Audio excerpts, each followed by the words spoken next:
What's up, guys? MMA Toad here. We're about to watch UFC 321, Abu Dhabi. Tom Aspinall is about to defend that strap against Ciryl Gane. And we're going to live commentate and react to the fights, go through some of my rolling bets picks. One of my bets, I'm actually going to make a quick post, and I'll get IG rolling here real quick, is I got Diego parlayed up with Tom Aspinall, so I'm enjoying that already. I think it's smacking. So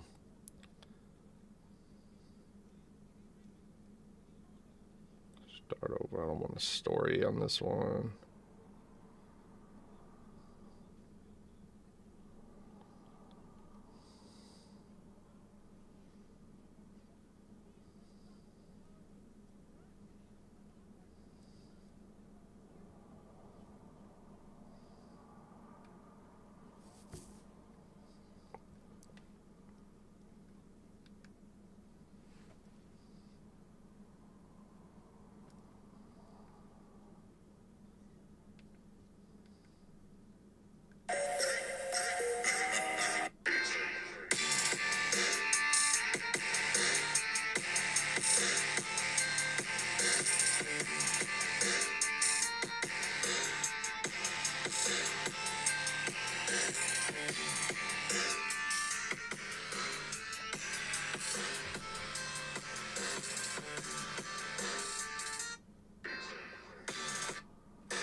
Yeah, I'm gonna have to switch on. These earbuds are fucking cooked, y'all.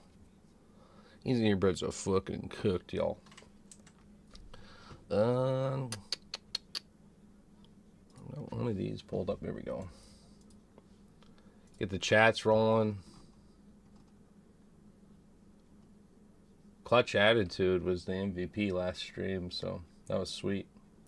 Appreciate having that guy through. He's active as fuck.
I'm Mr.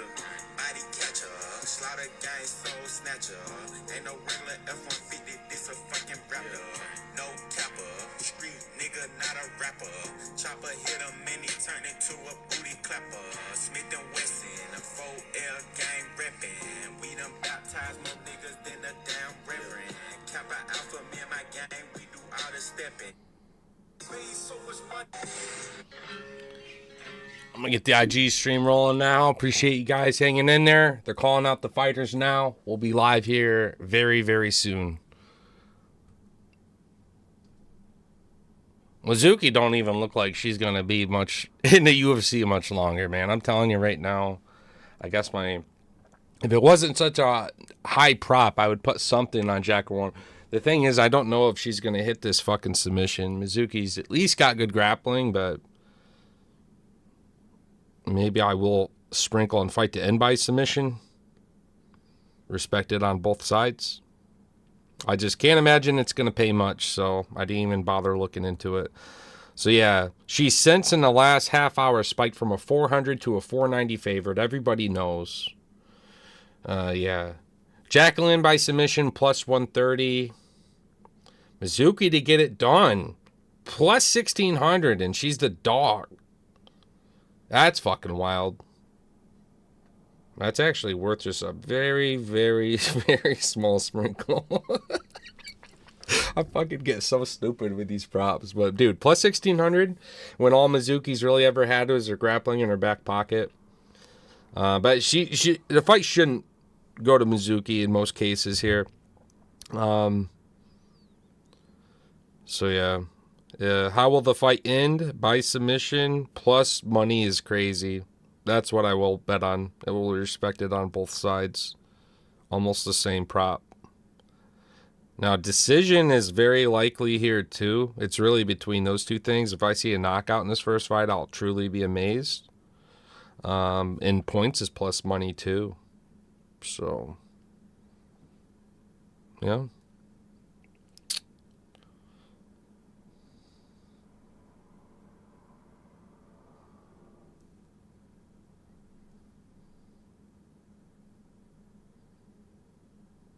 I don't know. I'm staying away from this first one.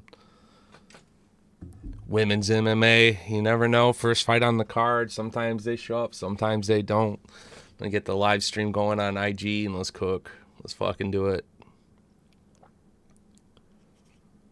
How we doing there? Real quick. There you go, AJ. Let's go, baby. Let's go, guy. Should I do some love on, where's this Tom Post right here?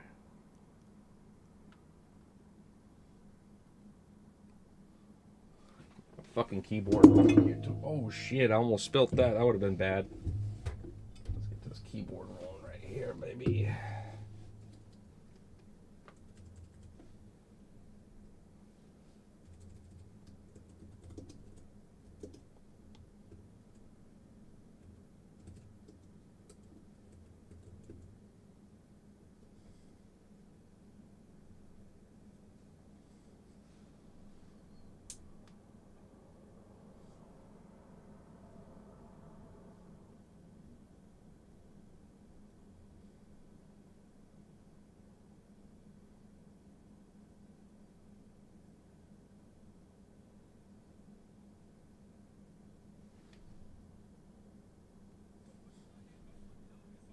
Alright, we can get this live stream shit going here.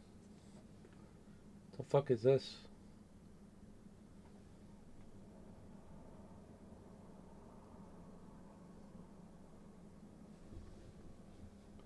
UFC 321 live fight reaction.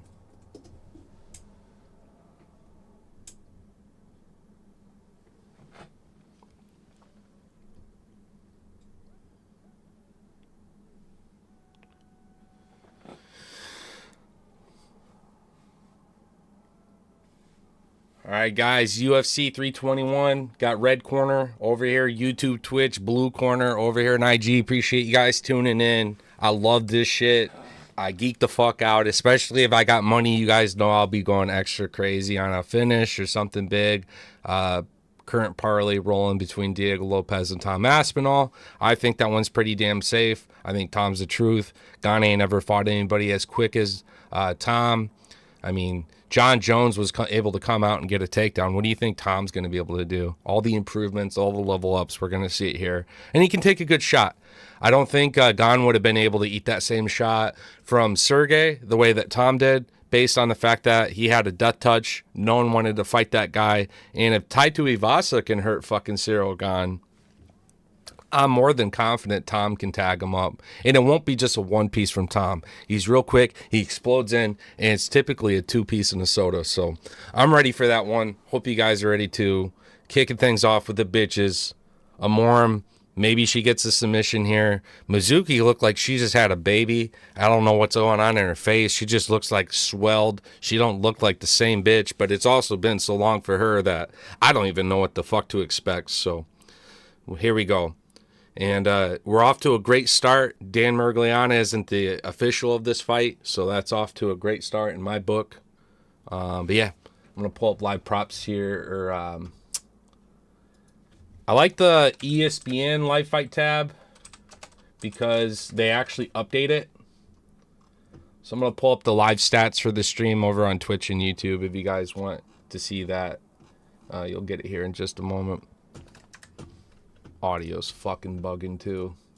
I can't wait until we're away from ESPN though. They suck ass. Alright, here we go. Fight stats are up on the stream. And there we go. I think if Mizuki won this fight, it would be on the feet. Her striking. Jacqueline definitely hits, though. She's got a little bit of power on her. Yo, it's going up Salawi, if I'm saying that right, and R9. Thank you guys for tapping in.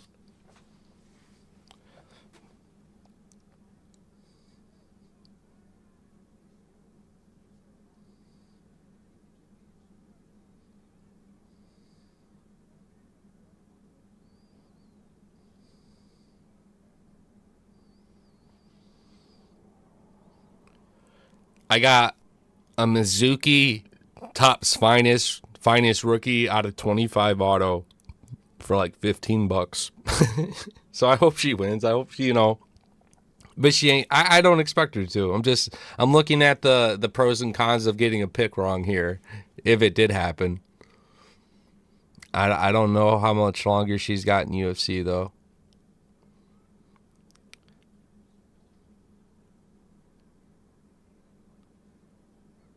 Isn't she doing OnlyFans? I feel like all the bitches do OnlyFans if they don't look like a gremlin, like Sam Hughes or something, or Jandarova. I think they all do that by default now. They know it's going to get them a lot of money. All right, here's a takedown attempt by Jacqueline. She gets back to her base and sweeps Mizuki backwards. And now Mizuki was able to roll away and rotate her hips, but now Jacqueline's working off the back of Mizuki, who's continued to fight to get to her feet. And Jacqueline's going to go ahead and work from the back now. I kind of like the effort, but I hate it at the same time from her there. It just gave up some positioning that here she is. Body triangle. Amorim working off the back. Prop by submission was shit, but it was like plus 160 for Amorim. But it's looking pretty live right now if you took it. I need a little bit more paper for that on a women's prelim fight. I need like a plus 250. And then I probably would have put some on it. Amorim has Mizuki flat on her back, full guard, putting down a couple of shots, but she's been mostly sticking to her grappling. Mizuki rolls her hips a lot, and Jacqueline's been able to just work off the back, body triangle, She's had a couple rear naked choke attempts. Mizuki is doing a good job of rolling away. And here she's rolled her hips, and it looks like she might get free. Amorim still has that triangle in place. We just hit a nice elbow, nice 12-6 elbow, but Mizuki has reversed and is on her base with Amorim still in this triangle. Now she's in guard. So yeah, I don't.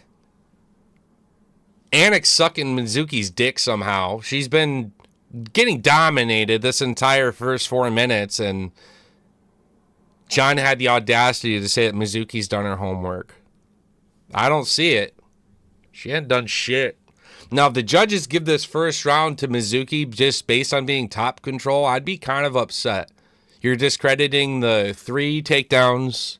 You're discrediting the submission attempts, although brief. And overall, just the dominant control time.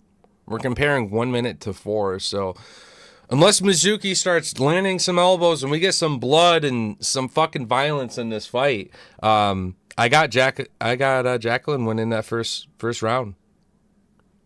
Mizuki being up on her fucking knees right now at the end of the first round don't mean shit to me. Good on her for surviving it, though. Man, Anik just sucked Mizuki's dick there again, too. All right, Anik. You fucking soy boy, you. Yeah. Mizuki did great in the last minute, though, is what I'm trying to say. She did great in the last minute. Are you going to give somebody the round for doing good in the last minute? I wouldn't. I'd go back to your corner and say, all right, look, we're down 1, but you did it. You know, you survived the storm. You know exactly what it's like, what she's going to do. Careful with the roll out of the hips. She's going to work for that back. Don't get taken down. I thought Mizuki was looking better on the feet. That's my advice to her. Be up against the cage, not in the center of the octagon as well. She could. I think Mizuki fighting off the cage would be live for her. So that's my toad backseater advice from Michigan, way over to Abu Dhabi, of 2 female fighters fighting for a job that I have nothing to do with. So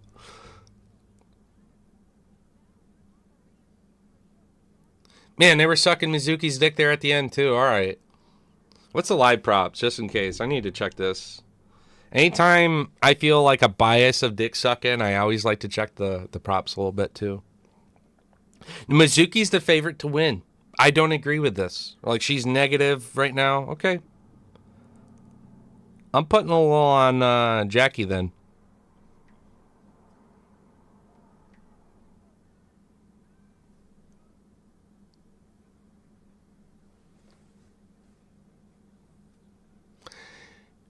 Her stand-up looks not good, but you can't deny that she didn't have the better round on the ground. Mizuki in the striking's better, I would agree there.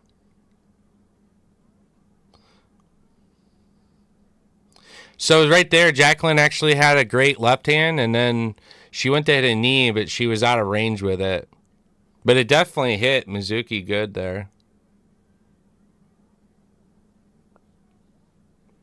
Yep, Mizuki doing good here. She's got Amorim to the cage, knees, a little bit of body work, nice little uppercut by Mizuki there. And now Mizuki going for a trip of her own.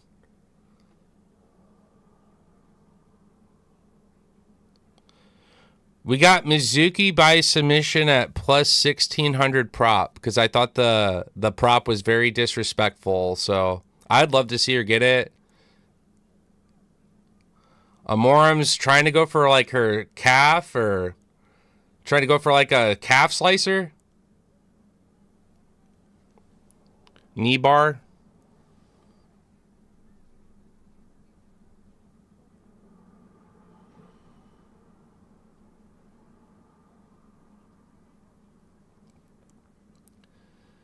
Yep. If Amorim is able to extend this, it's going to be bad for Mizuki. Again, I don't like Mizuki going to the ground. I called that out right from the get-go. I like Mizuki a lot more on the feet.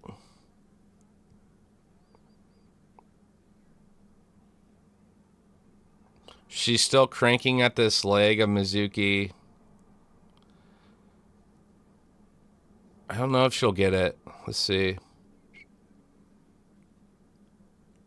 Yeah, a lot of forward pressure preventing that. But she did reverse it. She did reverse Mizuki here. Now Amorim's on top, so.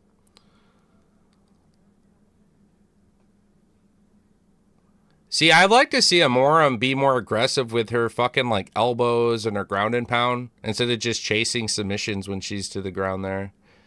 Hurt, disorient, then fish, then hunt for that submission.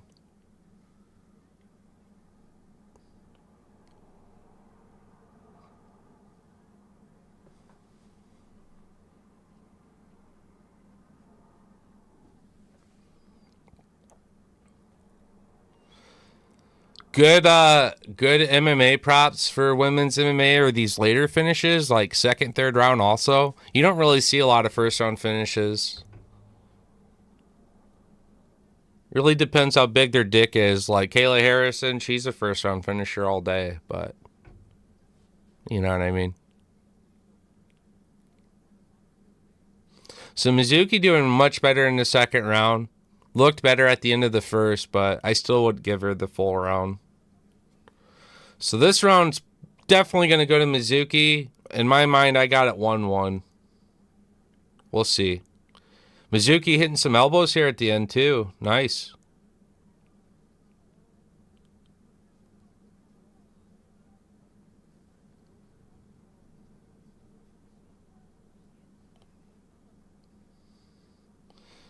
Yeah, Moram's looking a little tired for sure.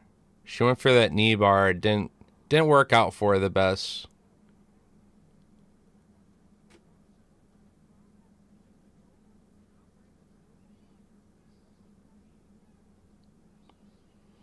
Yeah, DC just said it too. He thinks that Amorim may have won the first round and... Oh, shit. Oh, she almost had an armbar there too. I'm just saying Amorim's live in the fight till it's over because she's so weird about hunting these different submissions. Maybe one hits. But as long as Mizuki can stay safe in that exchange, the little ground and pounds and things look good.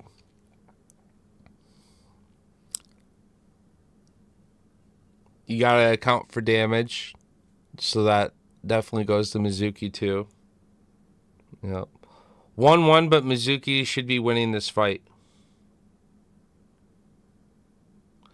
Jacqueline at a plus 770 third round prop to come back and win this fight. Pretty crazy prop there.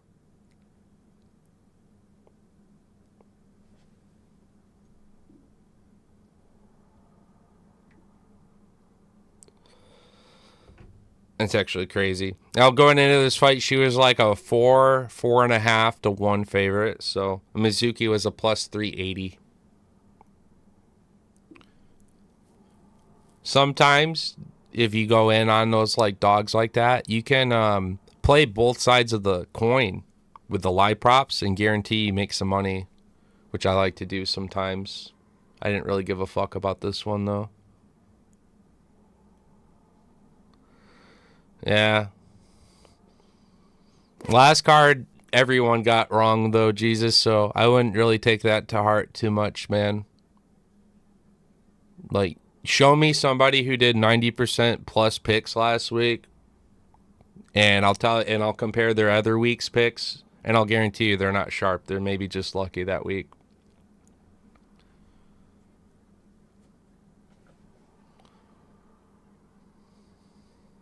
Fight's also not over.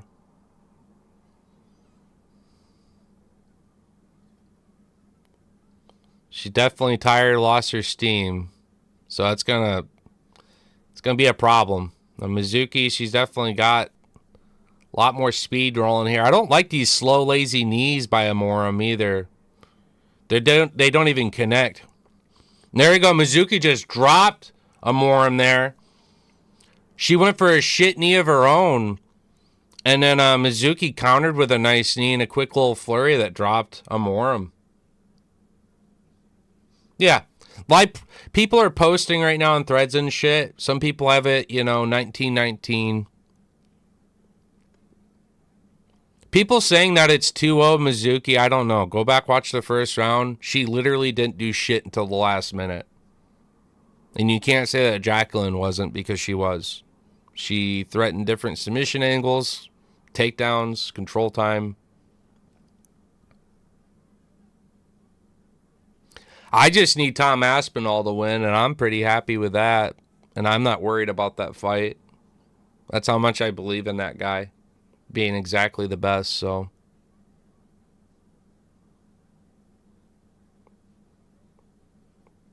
Also, Lethal, how is the house winning when Jacqueline's negative 440 prop? Did you bet that? Because I sure in the fuck didn't.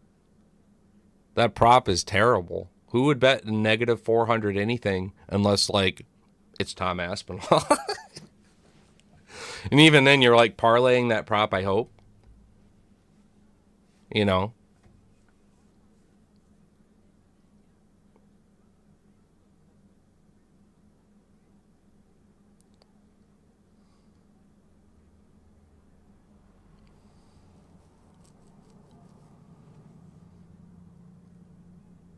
Damn. They're trying to say it was a head clash there. I didn't see it. But Mizuki over the right cheek, right eye there, is definitely a little bloody.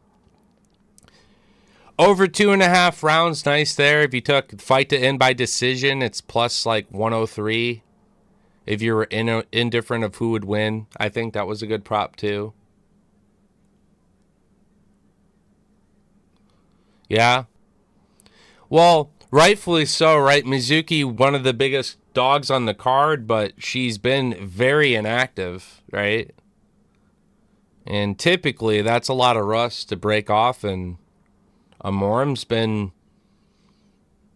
very, very decent in the first few rounds normally. She definitely has some cardio issues, though. Holy shit. These lazy takedowns, I'd be so surprised if she finished it here in the last minute. Mizuki at least has good grappling of her own in her back pocket, which I like. So Amorim wasn't quite able to bully her beyond the first round. That was still bullying, but beyond the first round, she couldn't keep up the same pace to do it right. She had a knee bar attempt and an arm bar attempt, and looks like she might be trying to do something else here. She's got a minute, though. She got to pull a Paul Craig. She got to pull that triangle or something last second. Dude, Mizuki by submission, though, is plus 1,600. And I kind of fuck with that. With her being a grappler as well. So I put a small sprinkle by Mizuki with a sub upset. Assuming they'd be on the ground grappling a bunch. Now, right here, she's going to take the back. We got 30 seconds to cook. Put your fucking arm around her neck. Nah, Jacqueline's back to her feet. That would have been sick. Mizuki with like a last 30-second submission for the boys. That would have been a sick hit to start off the night. The morning, I should say. But yeah, I give this fight to Mizuki all day. Good for her. She survived it, and she came back great. Amorim, I don't know if she had a tough cut or not. Didn't appear to.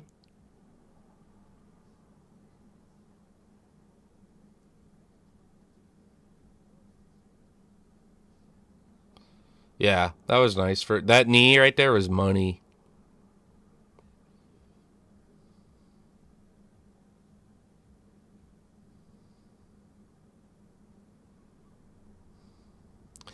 Get her over to fucking UFC 8. I want to see a UFC Tokyo, actually, with Tatsuro Taira.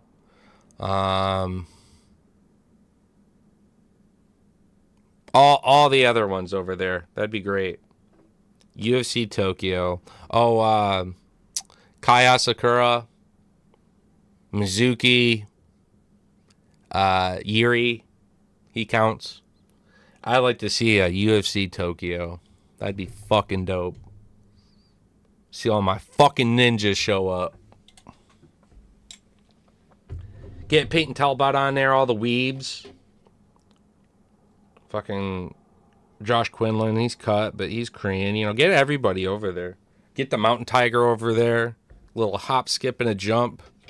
He deserves a good comeback fight, taking on Walker. Definitely a good step up in competition. I think that'd be the coolest fucking job in the world, man. Sit there and do some matchmaking like that. Just rebuild it, Lethal. Who gives a fuck? It's the first fight. Oh, shit.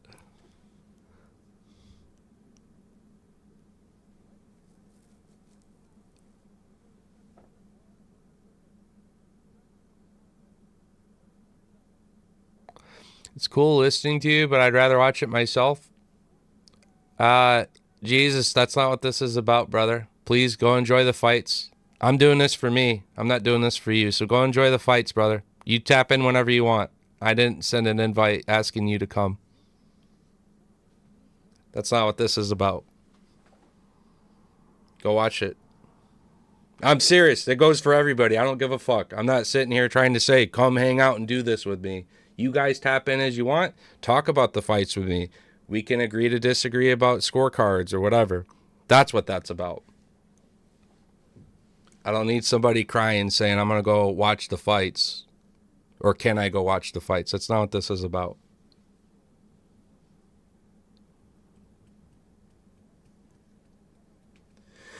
Yeah, it's a good upset win for Mizuki. I only questioned her inactivity to come back and make that a fight, so it's whatever. I'm glad she showed up. I don't know what her contract looked like, but shit, with the inactivity, I can't imagine it would have been super great.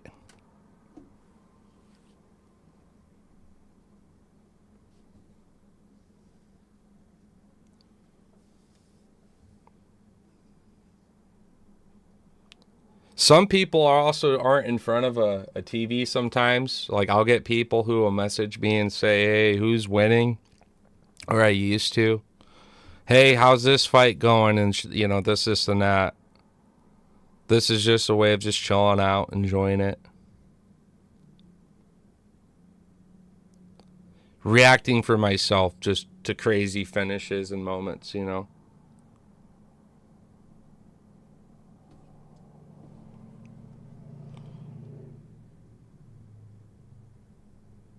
I think Delgado's live at -150. Honestly, I think that's a great prop.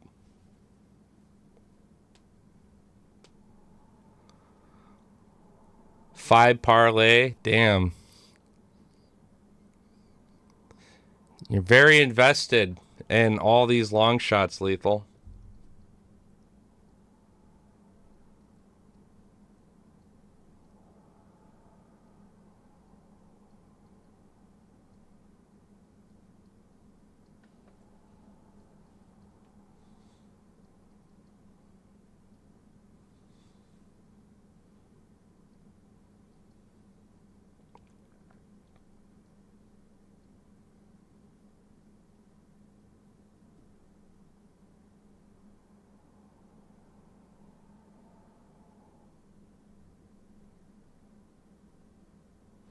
Hey, the prop for Tom is coming down a little bit, y'all. People are betting he's gone. I love it.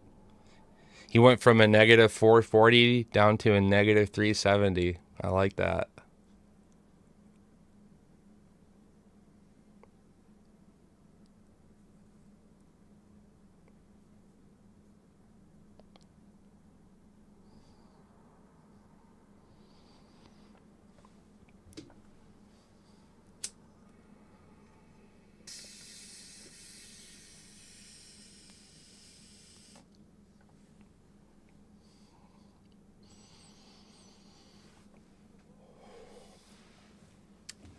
God damn.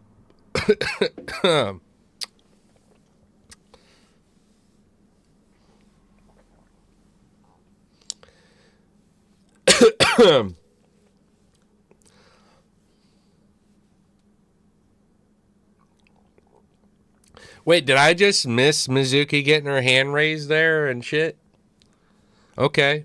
Well, I guess that one flew by. I'm gonna grab a drink real quick. I'll be right back.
All right.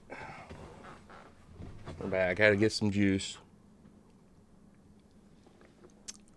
And by juice, I mean water. So my car is actually busted right now.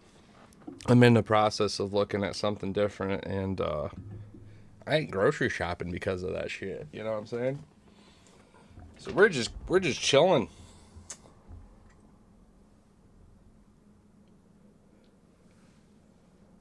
I do got one of those nice ass water machines though. You seen like the doctor's offices where he's like the big ass jugs that sit on top. So I'll fuck with like some good quality water any day of the week.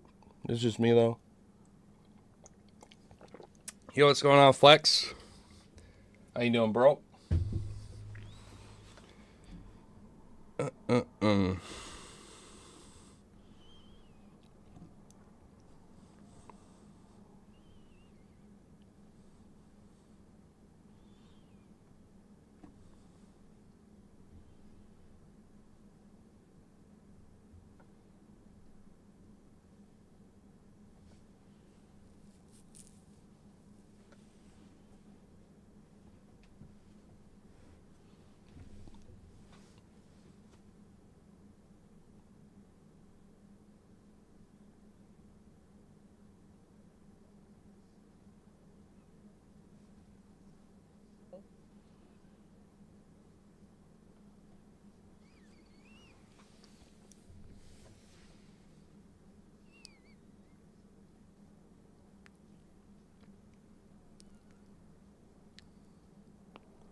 UFC's pretty high on this Mitch guy, especially DC, to no surprise. If you wrestle That means DC's got your dick in his mouth. That's just how he is with his commentating. He can't help himself. So we'll hear some good things from Mitch, but his opponent also grapples and wrestles a bit, mixes his striking, hunts for the choke. Yeah, we'll see if another dog can bark. It'd be crazy to have it 2 weeks in a row where some of the biggest dogs bark on the entire card, but could totally happen. Could totally happen.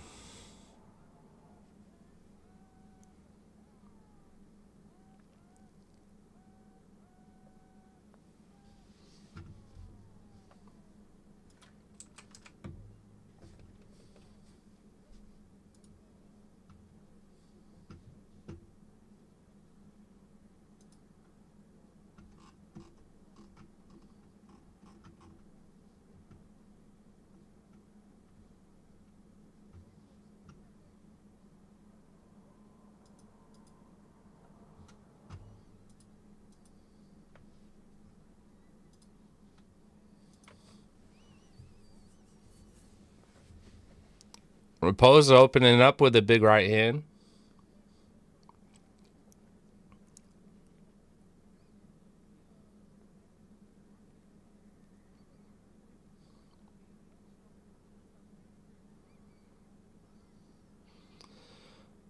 Notably, Raposo still took the fight because Azat missed weight by 3 pounds or so.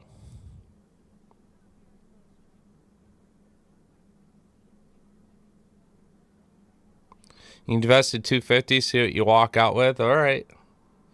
Best of luck, man. Parlays are a curse. Fix your take your favorite bets. Unless those are the babiest of sprinkles, my suggestion is careful with the parlay game, because it will get you sad real quick. I'm not impressed with a lot of these props on these favorites though, but I like some of the fights under overs. Last one was kind of interesting to see. I wasn't quite sure if we'd get a submission finish early or if it would actually go. And to be fair, we almost did get a submission that first round a few times, I'd say.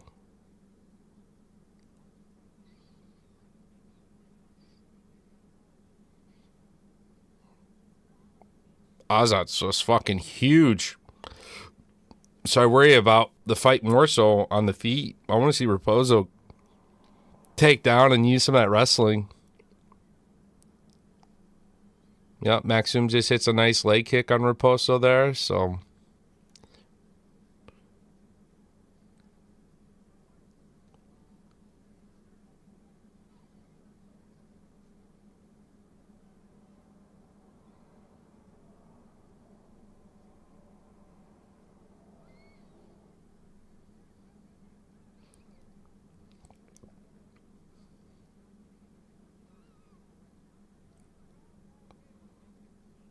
Maxim there with a nice knee stepping in right as Raposo went to throw on him. Level change there from Maxim, sweeping the legs up.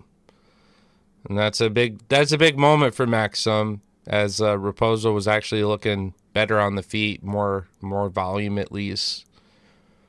So now he's got to keep this control, but he's got to turn it into something. And Raposo's supposed to be pretty comfortable here with his grappling, so we'll see what this looks like. See if he can peel these hands.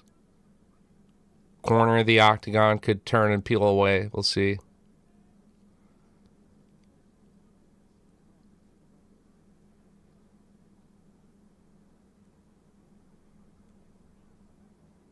Maxim driving some knees to the back of the left leg of Raposo there. Oh shit!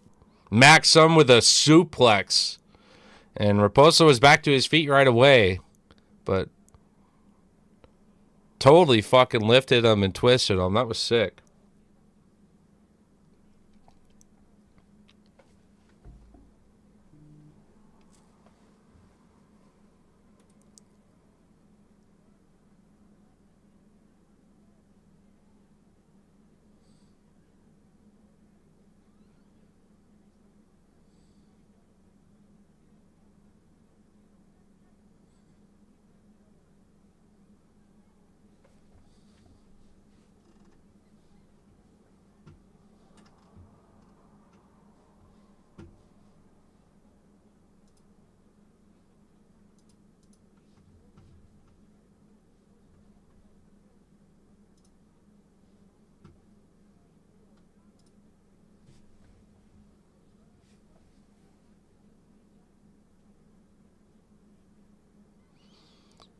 Standing control time doesn't really do much with any of it, though. Back and forth round. Strike's definitely going to look better for Mitch. He had the better strikes in this fight. Now Azat's been warned twice already to advance the position or they were going to stop it. So he's been warned a bit. And they're not going to be as lenient with him in the second, third round. So Azat's got to find his groove on the feet and the striking, because I think Mitch could turn this second, third round if Azat doesn't. Could be another upset here, but I'd still give the first round to Azat. Strikes did catch up. Better towards the end. He had a fucking beautiful suplex, and yeah, I don't know. The control time's got to count for something. Mitch should be good enough. He should be able to peel those hands, twist, back to the cage, turn, separate, or counter grapple, go for his own. It's a tough round. I'll be curious to see how the scorecards judge that one, though, you know. It wasn't a blowout by either guy. We'll see. We will see.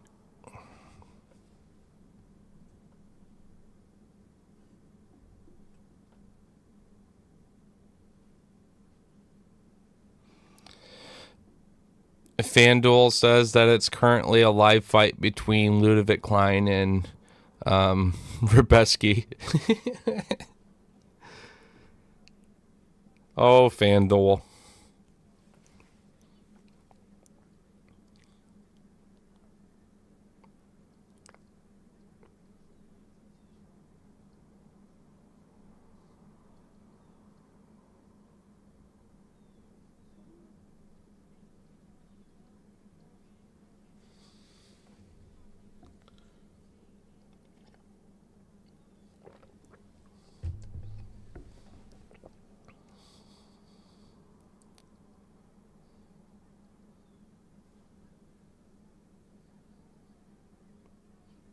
Damn.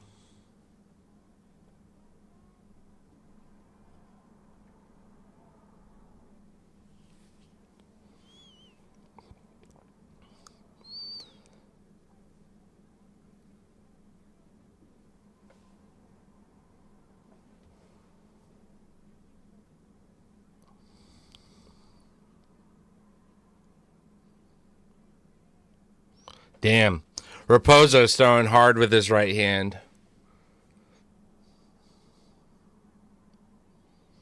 Yeah, so it looks like people are going to end up scoring the first round for Maxim based on tweets that are coming through. My initial thought was Maxim, but I'm not impressed with the round for him there. He didn't really do any damage. The takedown was very good, though. I think Mitch is live with his boxing.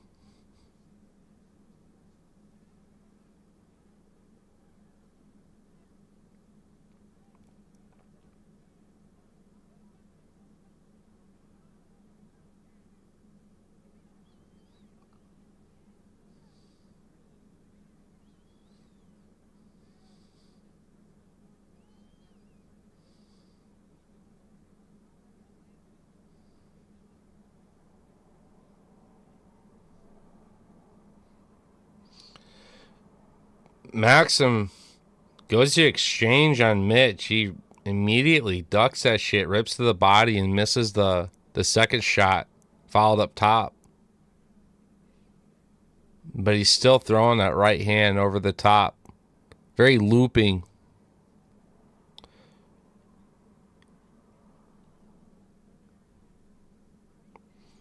I have a feeling that Maxim's going to go for another takedown here. I don't think he likes being on the feet with Mitch. He knows it's not as safe. Oh, nice. Quick little two-piece by Mitch there. Live props have since dropped a bit. Mitch is at a plus 112. I took him at a plus 270. We'll see if that continues to drop. I'm happier with Mitch's second round. in terms of him getting the score so far. So, oh, there we go. Another nice two-piece by Mitch. He's stiffing him with this jab and then following up with something else. Hasn't thrown really a fucking single kick. Maxim with a takedown. Mitch with his back to the cage.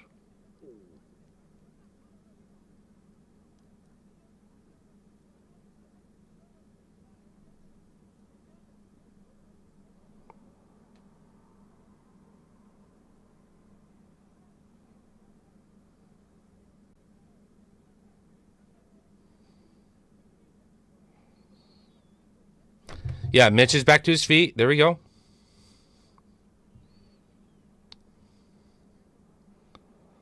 Maxim going to pick up.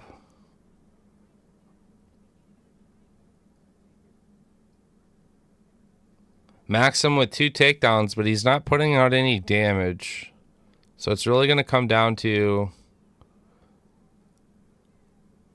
Oh, man. Looks like Mitch almost just had an armbar there. Or triangle.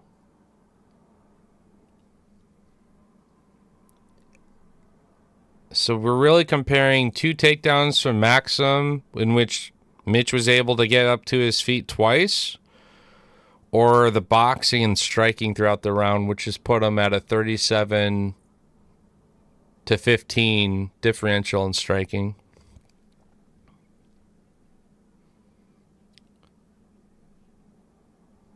We'll see how these judges are over here. I know Laura and DC are talking about how the points are being scored. Oh, nice. Good last impression, too. Mitch able to reverse position and hold Maxim up against the cage. Sure, just call it 1-1. But, yeah, Maxim's got to do something more with his takedowns. He ain't done shit with any of them. I'm okay. I'm okay either way on this fight. I wasn't. I took Maxim as a pick. I expected a little more from him, but his props were so favored. I stayed away from that as well. The only cheddar I have on this fight is Mitch as a live dog at plus 270 in the second round. I couldn't fucking believe my eyes. I'm like, okay, well, it's pretty coin flip back and forth so far, but I like Mitch's output, and Maxim ain't doing shit, so we'll see. We are in front of His Majesty, guys. You got to account for the scoring of that and how that fucks over some of these fighters too. We've seen it.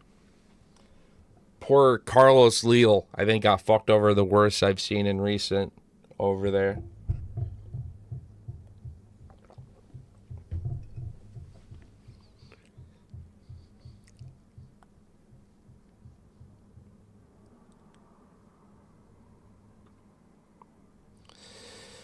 Mitch opening up with another powerful 1-2. He's got to keep himself a little bit lower. He's overextending, and it's allowing Maxim to find the timing for his takedown, because he's absolutely fucking overcommitting to this knockout punch that he really wants.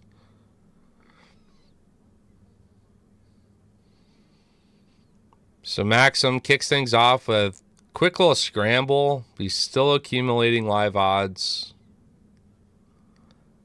If Maxim could get hooks in, that'd be impressive, and see him actually backpack for a submission, but he hasn't gone for a submission, and he hasn't accumulated any strikes, so we'll see. Yo, what's going on? Neprum and McDomey. What's going on? Thank you guys for tapping in.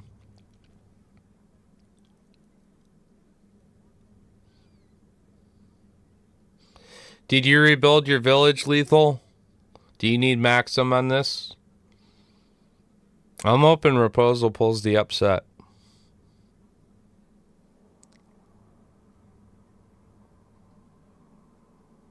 Yeah.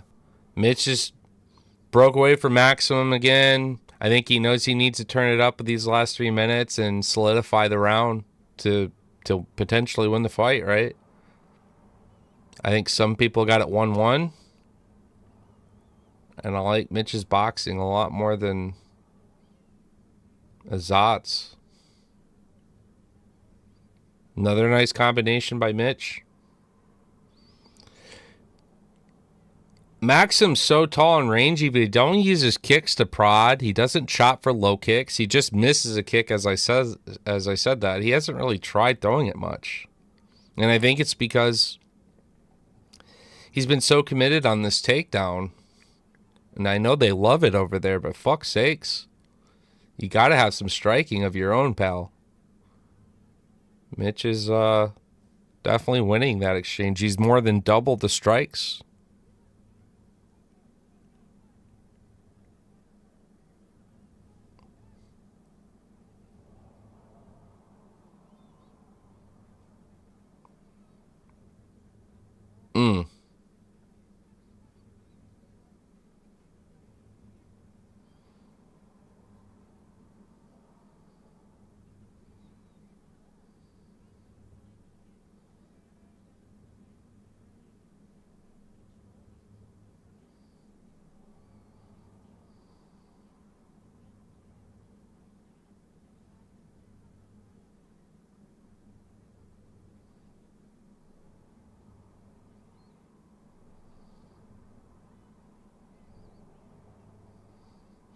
Oh, Mitch going for like a bit of a fucking ninja choke there, and it broke up the grip of Maxim. I love that shit.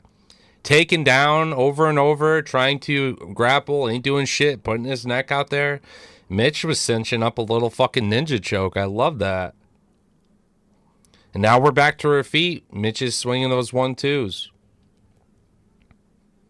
Let's go.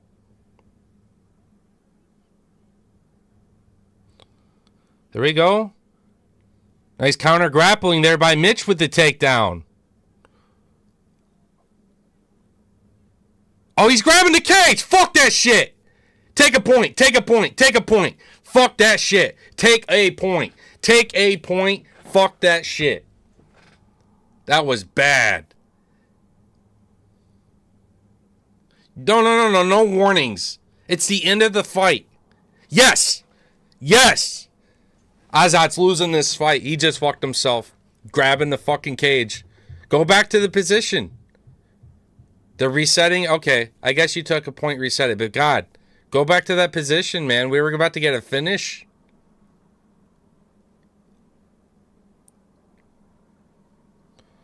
Mitch with some counter grappling. Man, he had fucking Azat with a takedown. I love that shit. What's the live prop say now? Windows are closed, but yeah, Mitch should win this.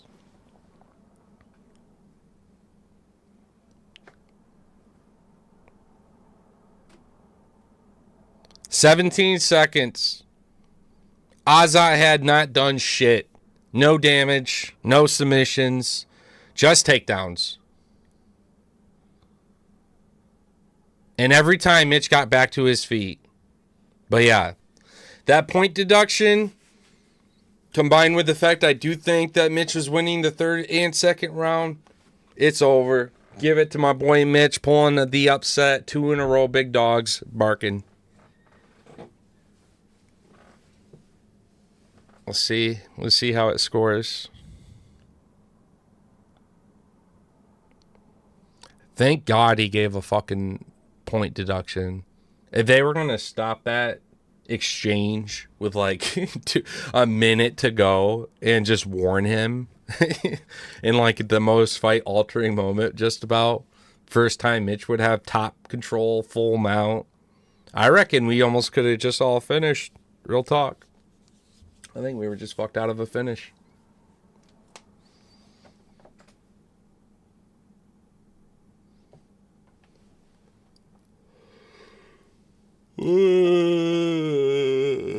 Fuck. Good morning, guys. UFC Abu Dhabi. Well, all right. I'm feeling more hopeful about my live dog prop here with Mitch. Come on, baby. Let's go.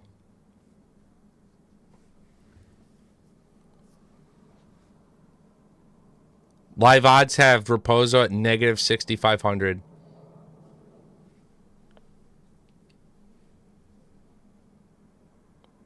$30.26.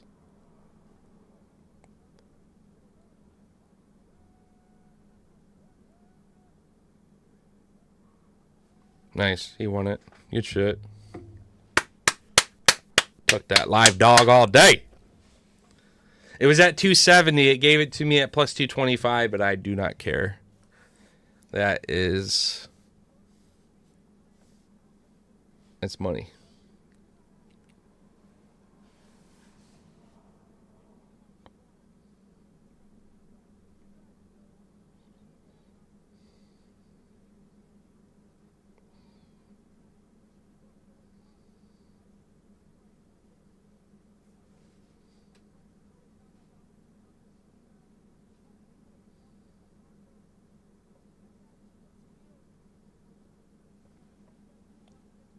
Man, the audio is quiet on these little whores.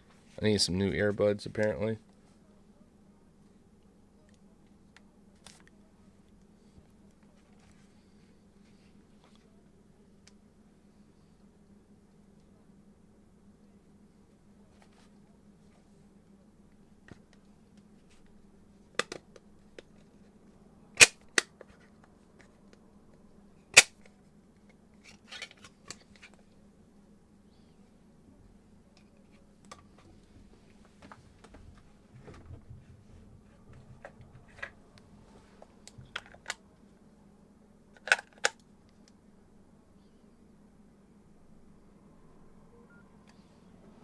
I'm switching over to my headphones.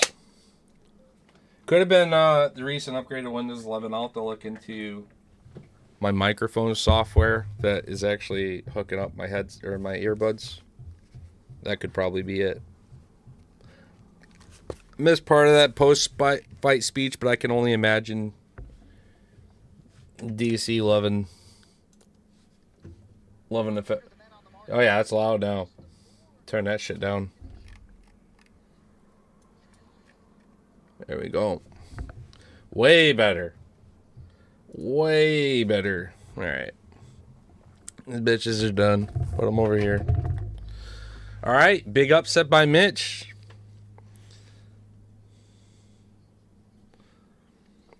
If they FanDuel can hurry up and pay me out, I'll sprinkle on this next one for some fun too. Fight by knockout, I think. I know it could be a slob fest between Beastie Boy, but he's got that spinning heel kick. He's got... I don't know, he's an interesting guy. I reckon Hamdi beats his ass, but we'll see. Hamdi getting hamburgered by Chris Barnett's spinning heel kick would actually be the way I want to start off this card, though.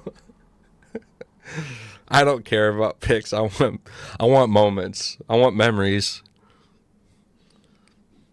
This guy TKO'd himself last time, jumping up and down.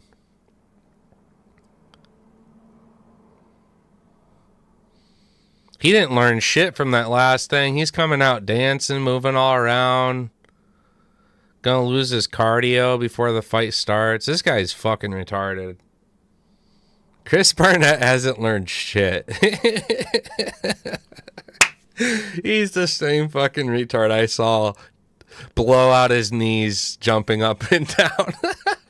He's still coming out dancing. I need to hurry up and put some money on Hamdi. Hurry up. Pay me out, FanDuel, you bitches. Pay up so I can bet.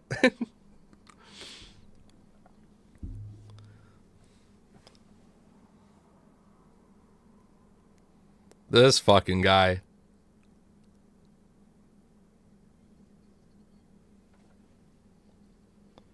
Alright, fine.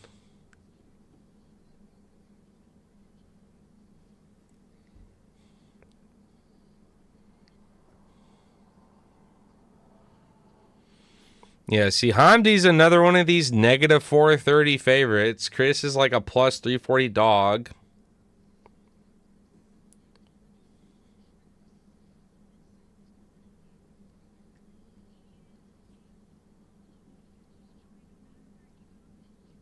All right, they finally paid me just in time. Yeah, I don't like that prop. Hamdi's knockout prop is only negative 110. Distance, no prop, negative 200. Could be a blob fest. But at 650 Barnett knockout, I will put the smallest sprinkle possible on that, and just we'll look at live props if anything. Live props might have Hamdi losing a round, right, and then he all of a sudden his value is way better. So live props are nice for like favorites that are getting humbled sometimes if you believe they can still win. God, he's so fucking fat. How is he a professional athlete? That belly's hanging down them trunks. He's like 5'9".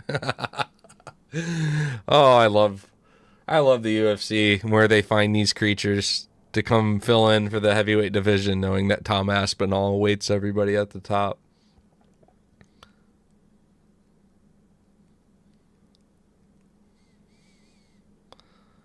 You know, Hamdi's had great royalties and treatment his whole time being there, right?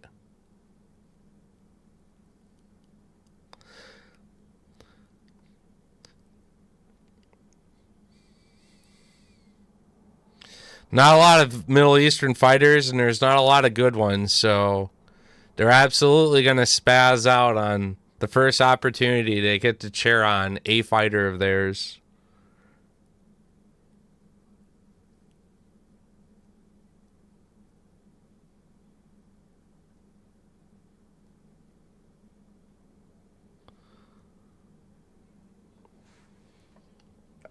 I will take distance, no, sprinkle at negative 200, I suppose, here. I'll parlay that with the next fight because it ain't going to pay shit on its own. Distance. Actually, how about this? How about fight to end by knockout? What's that at? Negative 145. Okay. I ain't seeing a submission here. I'd be damned if I do. I'm going to parlay that with Delgado and fight by finish.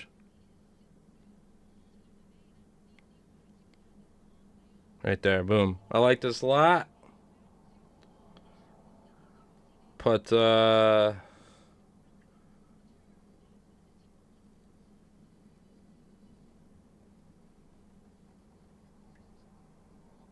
I like that. Boom.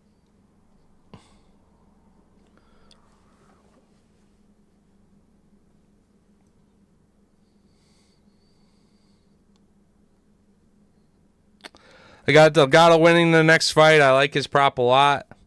And I think Walker gets a submission, and I already have a different stake in place on that one and a parlay. But I'll take distance no in case he hits a TKO or gets upset with a knockout or submission as well.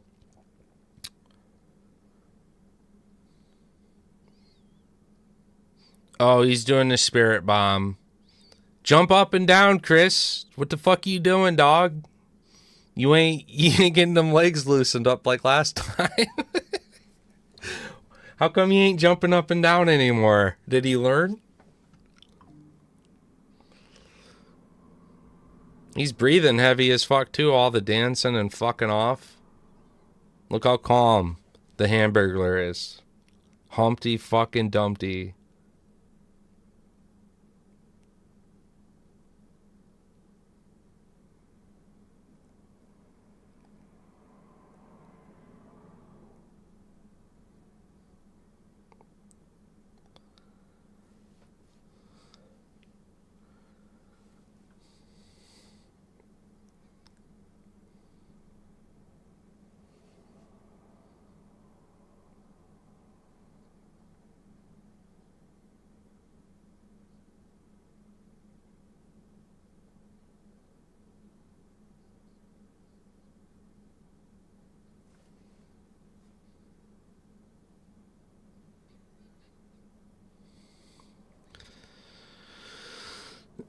Two fucking toads going at it right here, boys. Here we go. Nice kick by Chris to the gut, and Hamdi kind of acknowledged. Hamdi charging across like a rhinoceros, bounces Beastie Boy off the cage and takes him to the ground. And now he's working off the back. And he's feeding shots up and around.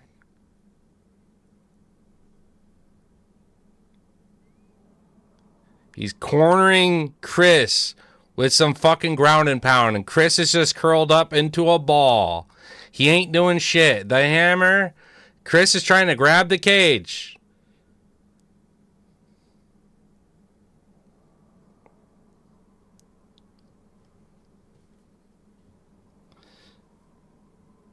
Chris already grabbing the cage.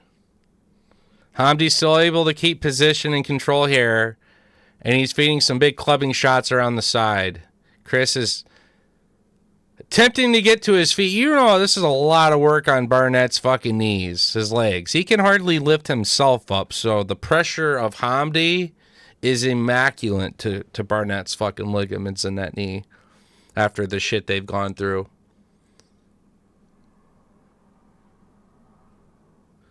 I keep seeing Chris around the corner of this post here. Thank you. Get him away from this fucking cage. Now that Chris doesn't have this cage to grab onto, I think he's fucked. Hamdi's kind of disputing his hands being held, the gloves being held by his other hand there. He's just got his left hand free. The hammer's a right-handed man, obviously. There we go. He's got that hand free now. Barnett's flat on that tummy. And Hamdi's hooked up. There we go. Oh, yeah. Hamdi got Barnett up to the feet, pushes him against the cage, feeds a quick shot. Immediately goes for a nice double leg. On top again. Getting fucking full mount here. And this should be it. Yeah, Chris is cut now. Hamdi, he's still in 3/4, actually. He can still feed shots, and that's what he's doing. Oh, Chris is cut. Hamdi's got him flat.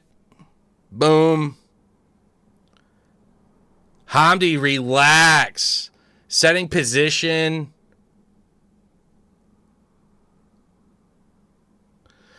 Now they're saying shot to the back of the head of Chris. They might take a point right away. Deke, don't fucking no contest this. Don't do this. What's going on here? Chris was getting fucking owned. He tried going off to the side.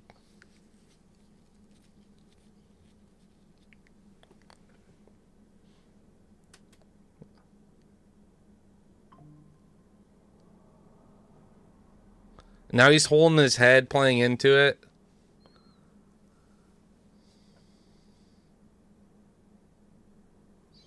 Chris is saying he's okay, he needs a minute. Okay. He's holding the back of the head still.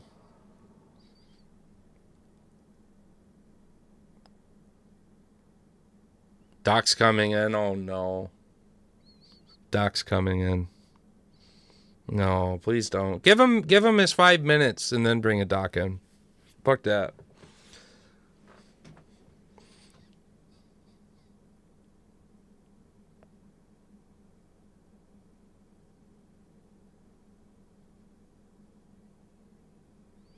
Doc's talking with Chris.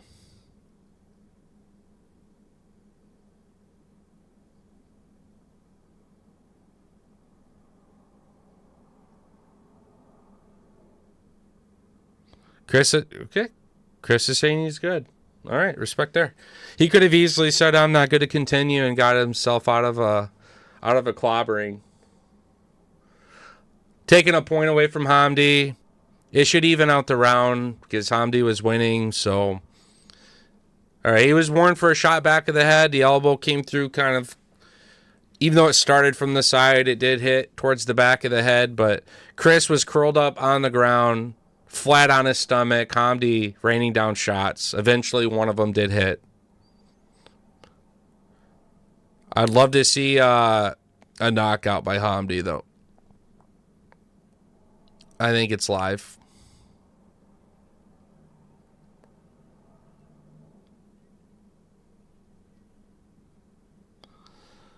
Chris's belly's wiggling around over the top of his trunks, hanging down.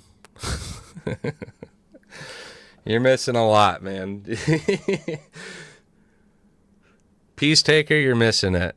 All right, so Chris there with a few knees of his own. Hamdi's answers back with a nice little fucking elbow and a quick uppercut.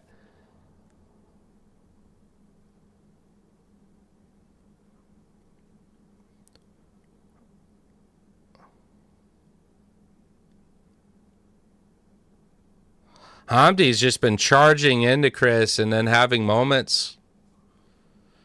I'm worried about Hamdi's cardio catching up to him as well. He's doing a ton of grappling. A lot of takedown attempts. Boom. Hamdi at range with a big right hand. Chris ain't doing shit on the feet. He needs to throw a kick.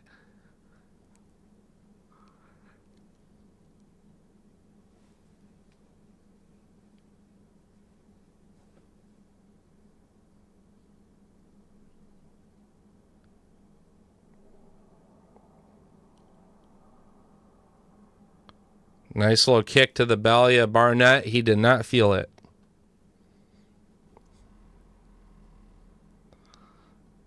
But yeah, Barnett's got to open up his kicks, man. He ain't going to box Hamdi. He's got to throw his kicks in, man.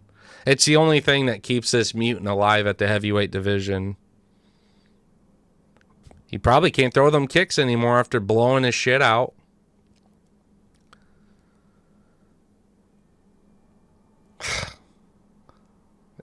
He stops, grabs his head. Oh, come on, Chris. You're better than that, dog. The round ends and he immediately goes from a normal, like, to, Come on, dog. You're better than that, Chris.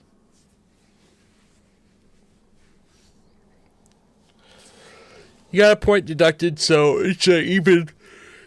It was a 10-8 round, I don't think. If Barnett got dropped on the ground and split open with an elbow properly, not an illegal strike, then the blood could be 10-8, but that was from the cage, so I wouldn't do more than a 10-9 round.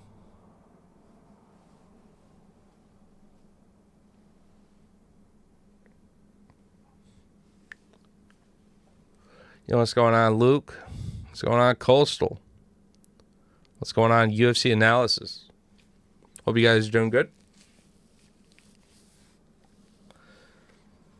They're tying Chris's fucking trunks for him. They had to tie his fucking trunks for Chris while his hands were above his head like this, trying to breathe. Second round.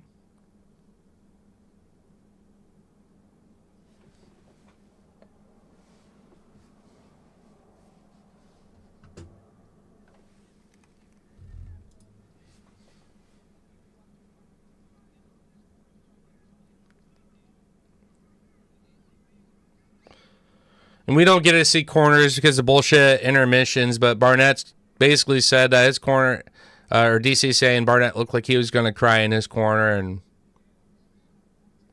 it's not a good look.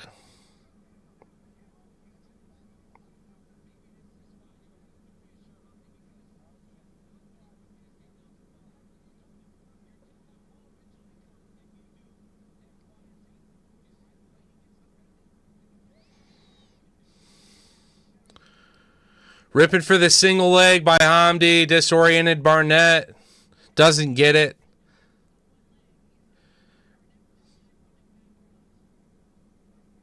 Yeah, Barnett ain't doing shit with this taekwondo right now. Nice trip. Oh, yeah. Nice trip by Hamdi. Chris, excruciating pain reaction. You know that dude's still having leg problems. This should be a TKO by Hamdi. I don't see him getting back up. I think Chris is quitting, and I think this is it.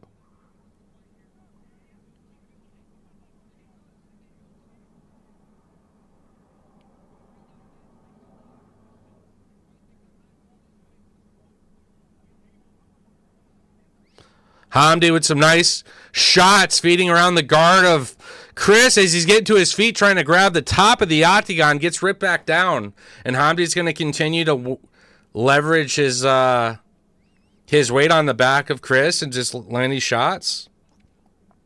Chris should be getting... Chris is going to give up here.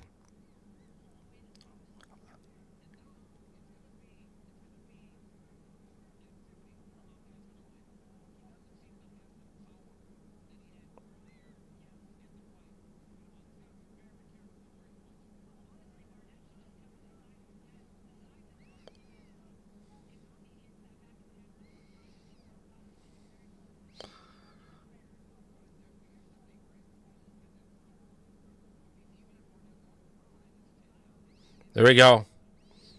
There we go, Hamdi. Land these elbows and it's over, dog. Boom. Yeah, Hamdi's doing great. They're going to stop this fight soon, I think. He just has to land one more flurry, dude. Mark's sitting right there waiting for it.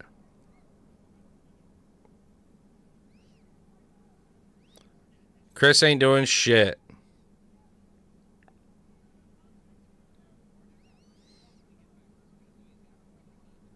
Ooh, big hammer fist by Hamdi there.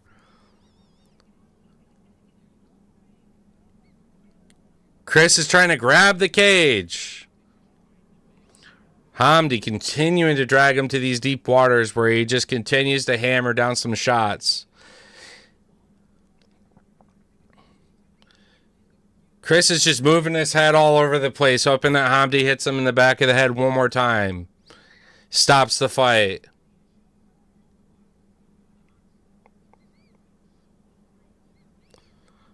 Hamdi is getting exhausted swinging on Chris's fucking pumpkin head.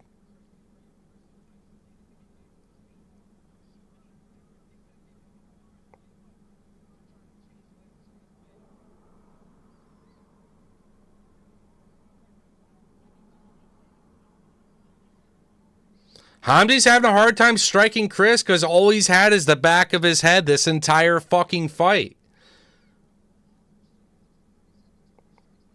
Just choke him, dude. Fuck it. Rear naked choke there all goddamn day.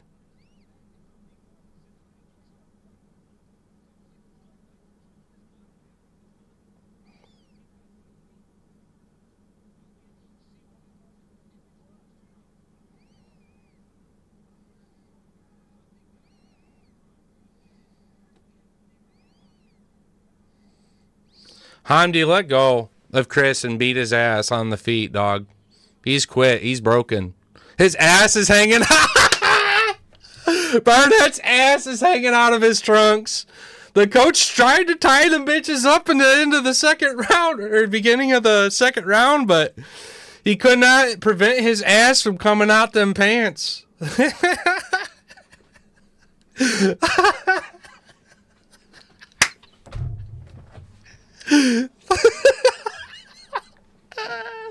Oh, fuck, I love it.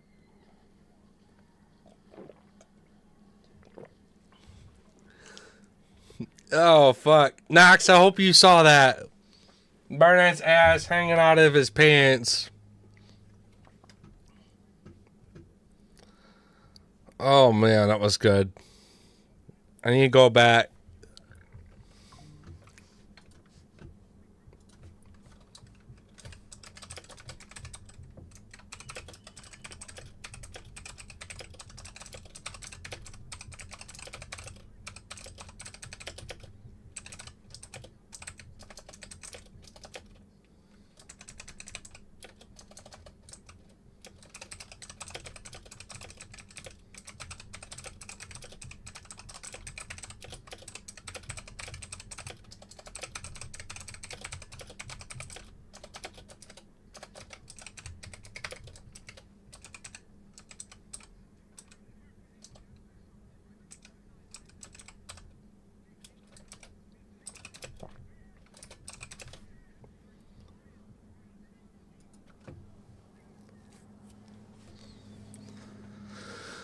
Oh, fuck.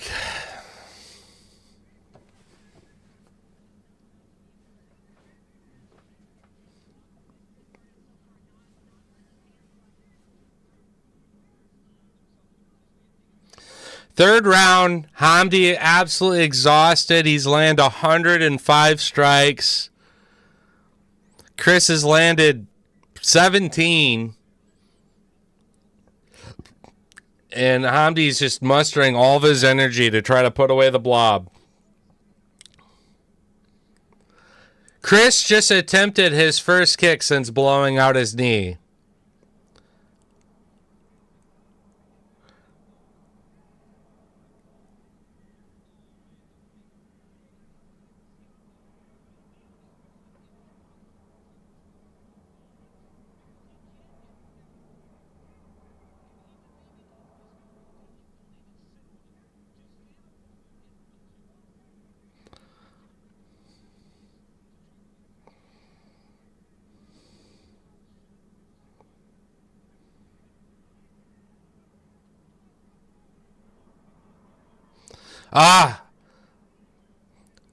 Abdali was almost so close to getting the stoppage. Mark came in, warned Chris he had to fight back.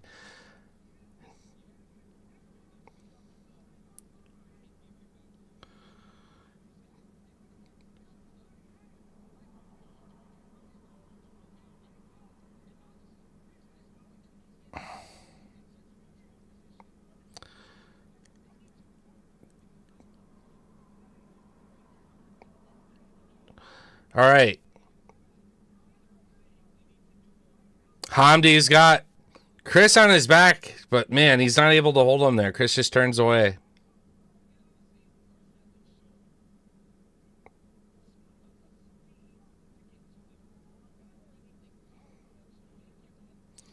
Dude, stand up and strike on him, bro. He's blobbing. Stand up, generate some fucking power in your shots, and get him out of there, bro. You fucking blob. You fucking blob.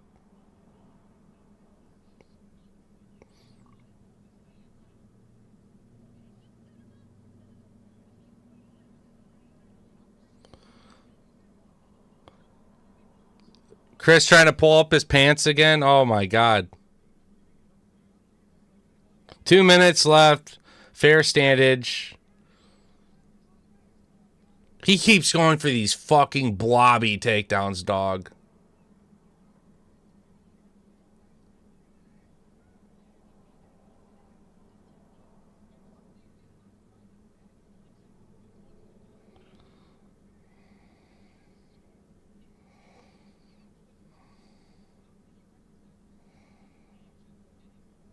Yes. Yeah, he doesn't need to lean on him and wrestle. I agree with DC here. Hamdi could get the finish here all day. Just stay on the feet. Chris is like awkwardly trying to grab the gloves there a little bit. Dude, just get him out of there.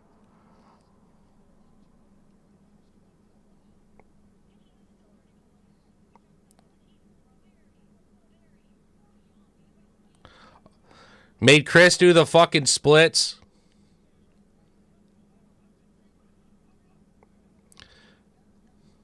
This is going to get stopped. 50 seconds to cook. Hammer fist. Humpty Dumpty ain't generating shit for power.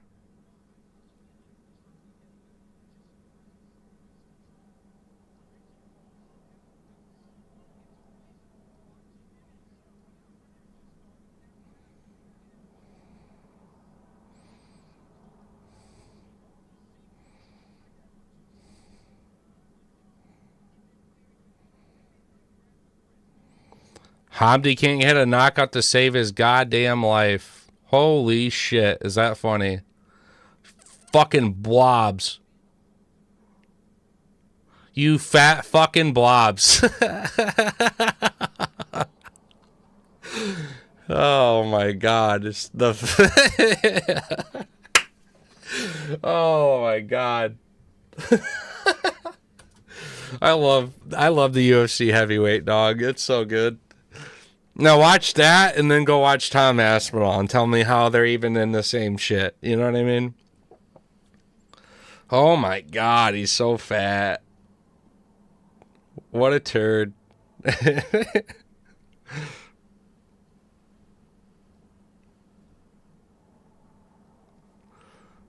Open up IG. I better see Chris Barnett's ass hanging out of his trunks.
$29.26 with a point being deducted.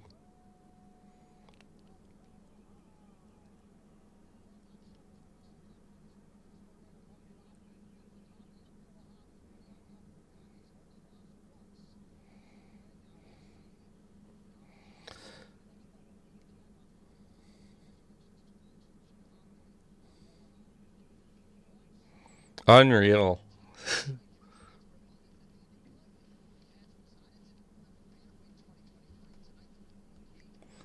Oh, Chris's Barnett ass hanging out of his trunks wasn't on my bingo sheet, but it was pretty funny.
I'm going to go Delgado on this fight to win.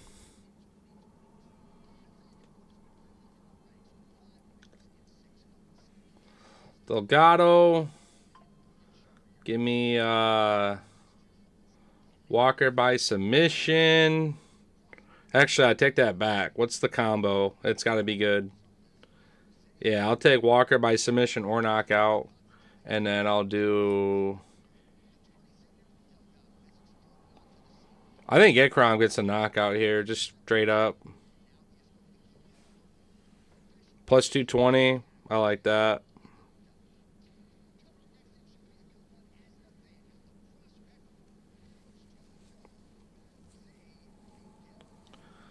Volkov all day. And everything I do, I just sprinkle time at the end because, you know, might as well.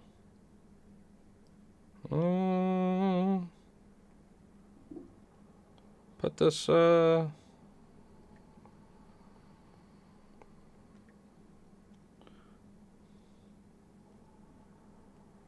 excuse me?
Nathaniel Wood's been kind of hit and miss. He's been hurt. I reckon Delgado should get this one done.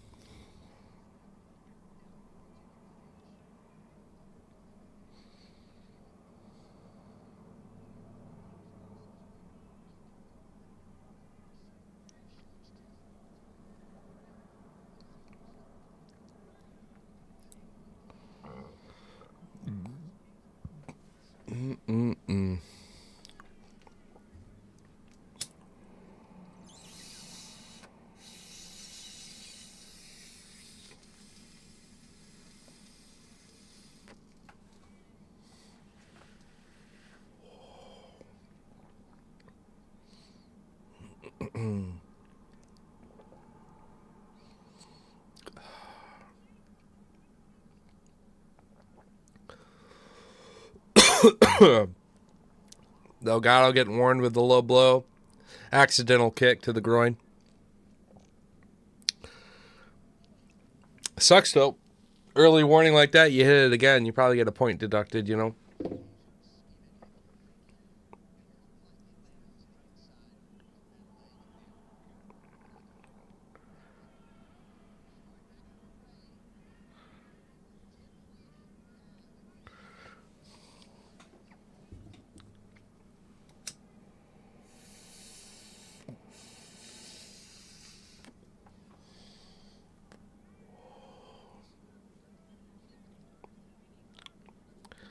Delgado, quick, nice 1-2 with a knee followed up.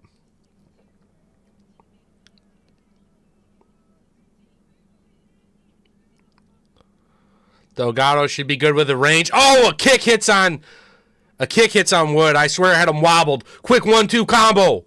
Falls up with a nice left hand. Wood just being tough to stay in there, but Delgado having great moments of success. Hits with another tick. Wood firing back. Wood cracked over the nose. Little bit of blood.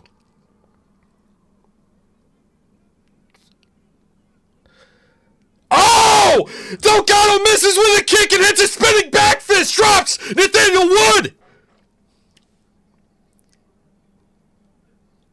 Delgado! Following up with some ground and pound here.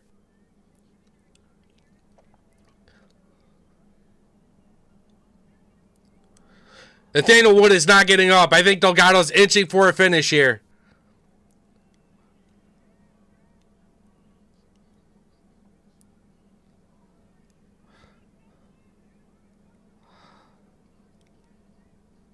Nathaniel Wood busted open here. Warned, watch the back of the head. Delgado here with elbow strike up against the cage. Back to his feet, and now he's able to stand up and leverage his fucking actual feet under him, landing some shots. Nathaniel Wood is busted, and we got 2:30 to go as we reset back to the feet. Oh, shit. Love these kicks by Delgado. These head kicks all day, the front kick.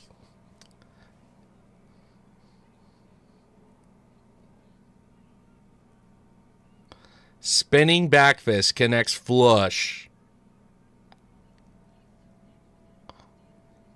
Delgado still fishing for some big, powerful shots. Wood.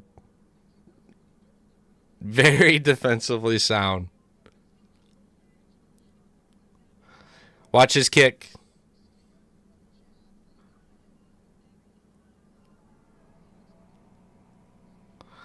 The knees there, too. He's been looping high to the... Yeah. Delgado closing the void and throwing that knee's money.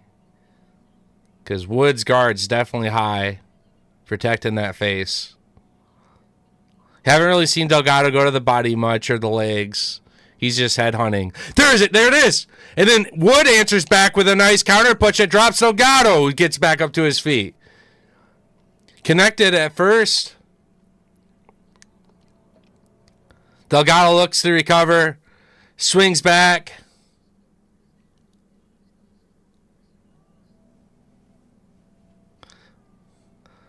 Delgado with a nice combination with a step-in knee. And Wood still throwing back.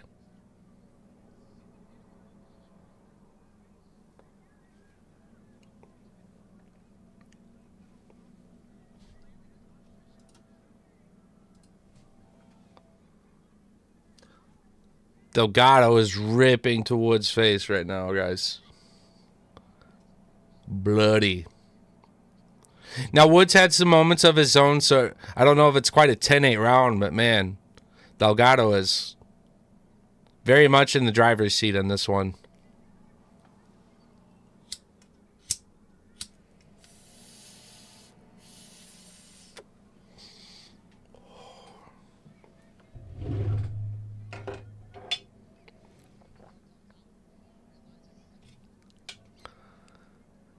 Delgado going to the second round for the first time in his career. That's what this looks like. Mind you, it was only like a negative 150 favorite. Woo!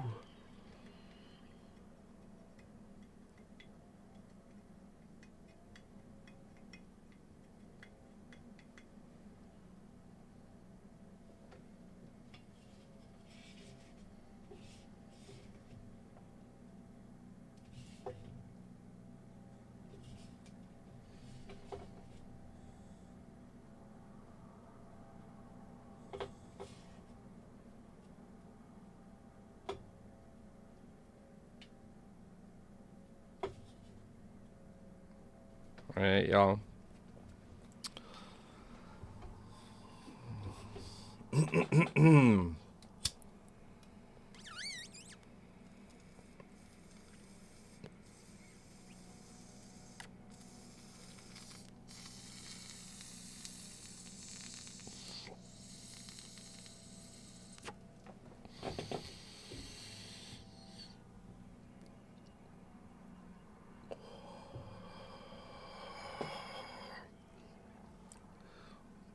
DC call is spinning back elbow during the fight.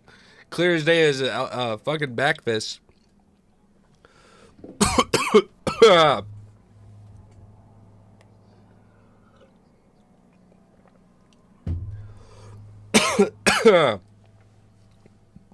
Nice body kick by Delgado there.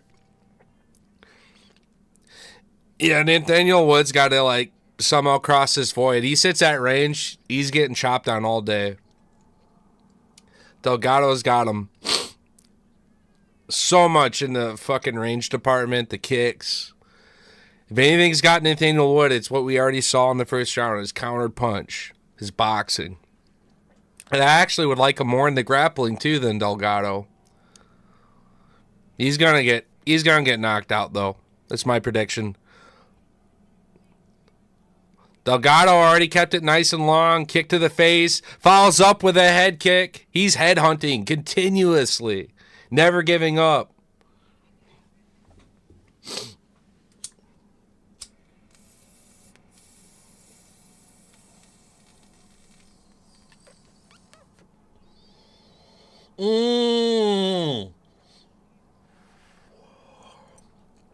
Fucking step in knee is smooth by Delgado.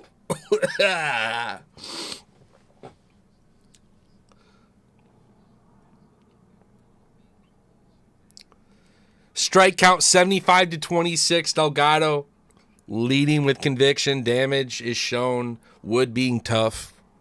And we got ourselves a fight.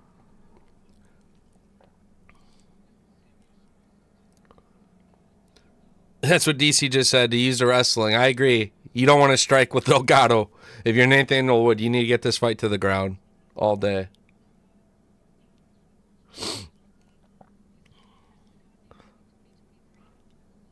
If you're Nathaniel Wood, you do not want to be on the feet with Delgado. The kicks are fucking crazy. And he is going for a takedown here as we say this, or a trip of a sort. So he thinks this as well. He's done getting his face blasted up by a kick or a punch of Delgado's. Yo, what's going on, Pete? I got you, dog. Tap on in, dog. Tap on in.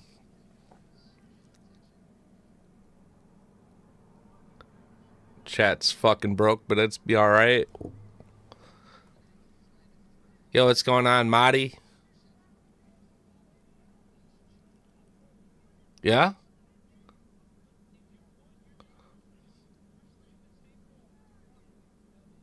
Another low blow? Kicked him right in the wood. Twice. He's taking time now.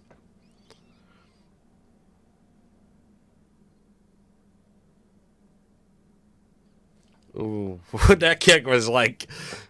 That was like a short range question mark kick to the dick. He like flipped it, twirled it around, and bop. That was a big one.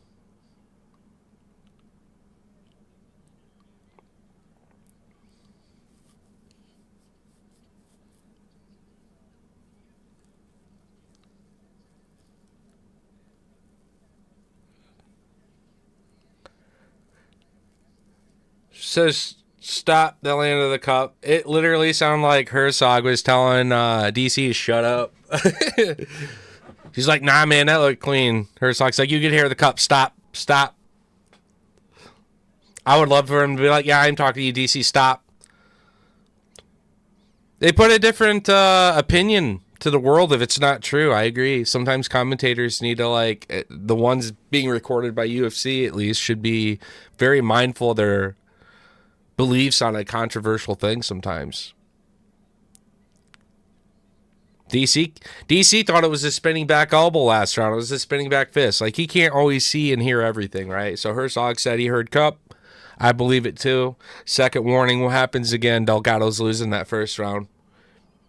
Or maybe not. Maybe they give him a 10-8, but he gets the point deducted probably.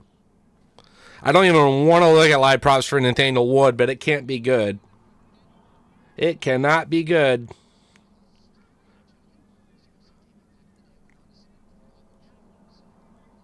Dude, Delgado's only like 180 still? Okay. Can I bet $100 on that real quick? Yeah. $100 right now. Send it. They got him at negative 180. Like, I'm all good. The point deduction would get me sad. Don't get me wrong. But you're going to give me neg 180 props from my boy Delgado when he's cracking the fuck out of Nathaniel Wood. Send it. Bet submitted. I'm all in Delgado. Let's go, dog. I had you before the fight and I got you now.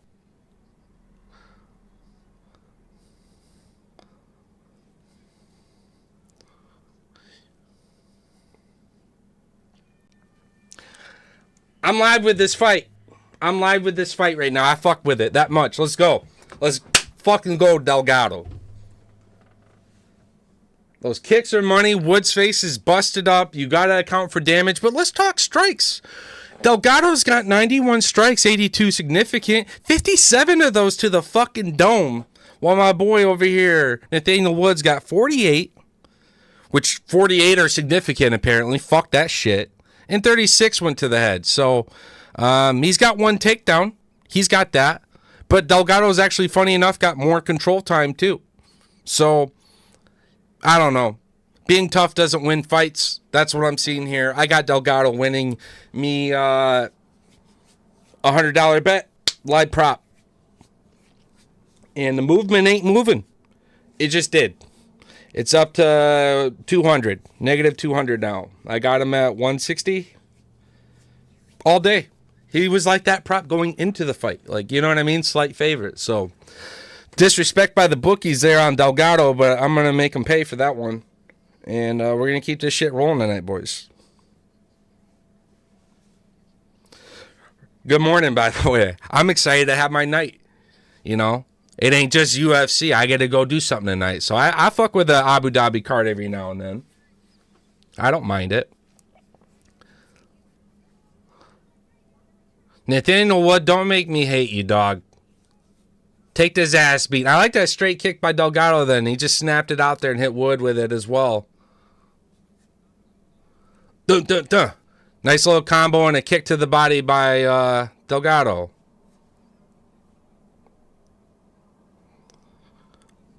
Another kick by Delgado to the head. Even if you're blocking it, don't feel good.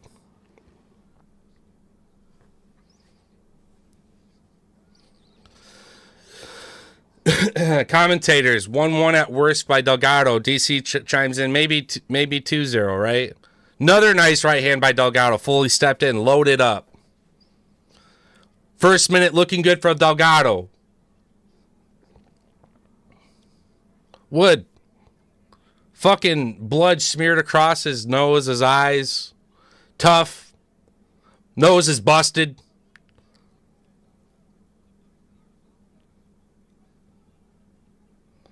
Delgado stepping in, loading up still. Throwing harder this third round. A shot to the body, kick to the body. Delgado measuring range. Nathaniel Wood in the pocket, swinging heavy. Delgado slipping. Wood connects with his left jab.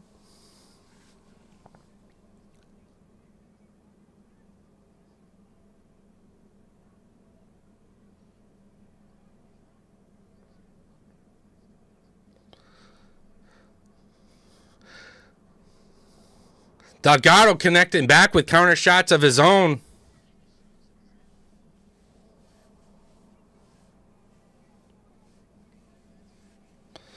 Waiting for live props. We're going to get one last good look at it before the round closes, I bet. And Delgado's a negative 550 favorite. A small sprinkle could save me if Wood pulled the upset. And I could make money guaranteed right now. But, I don't know. Do I trust Nathaniel Wood? Yeah, it's suspended. Good. I was going to say, do I trust Nathaniel Wood to be able to come back like this? I don't think he can. I mean, he needs a knockout in my eyes. So my bet right now is, can Nathaniel Wood knock out Delgado in 2 minutes? Now, he's connected a nice left hook. He connects with another left. Delgado diving in for a takedown here. And Wood. Oh, he's sucking that leg in. And he's got Wood up to the corner here. Let's go, Delgado. Boom! Oh, goes for a spinning elbow. It misses. I kind of like that he threw it, though. I don't give a fuck. Wood's off his back. Delgado peels Wood. Has Wood sitting on his ass, pinned down. So we get more control time by Delgado. Puts his head up over the shit of Wood, so we're not getting choked. Wood's about to get kind of beat on the next minute, I think, here. Let's go. Let's go, Delgado. Let's go, buddy. It's big shot. Big elbow. Another reset. Minute to cook.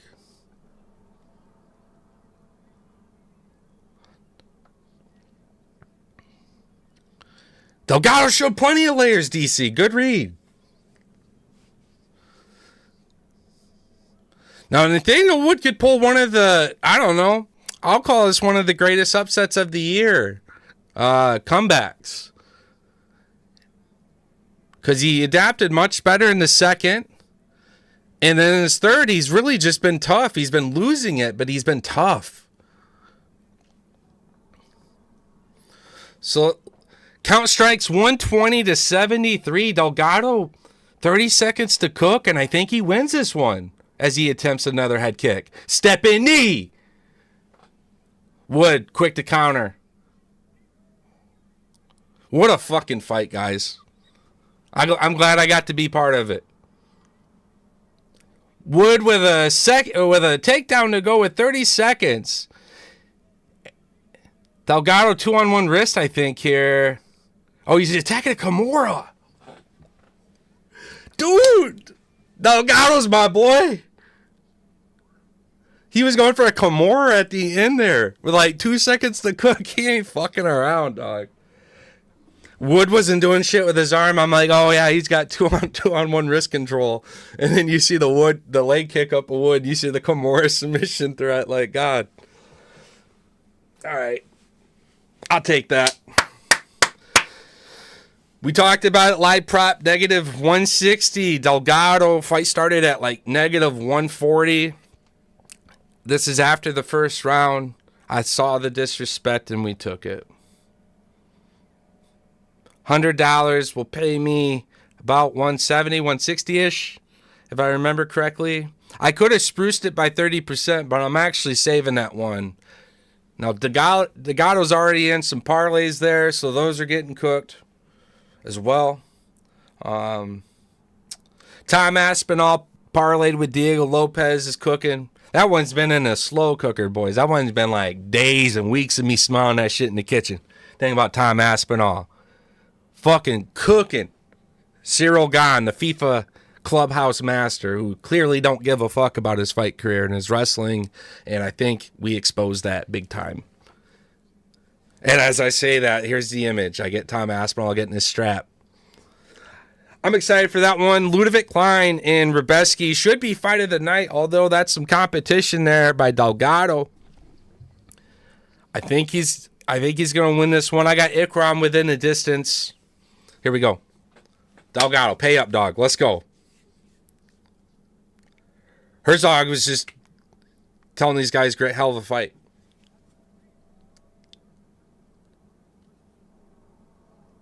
All three judges. 29, 28. It's Delgado. He's got it. Let's go. Nathaniel Wood won that.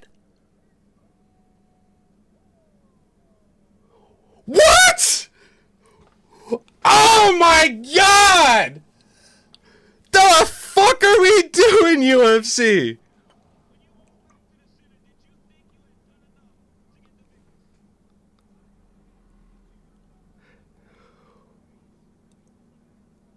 How?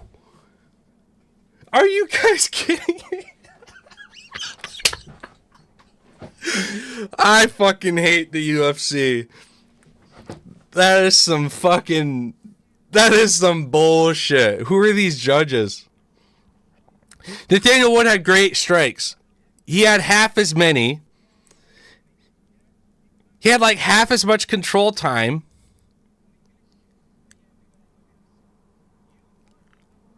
The damage, though. Busted that nose up pretty damn clean. Now, if a point would have been deducted off the low blow, I would have been like, all right, it's a little sweaty, a little risky, but Delgado had it 1-1 at bare worst, they were saying. Potentially 2-up. I think he had it 2-up as well. So they just really came to that third round, and you can't tell me Nathaniel Wood won that fight in the third round. The fuck did we just witness?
God damn.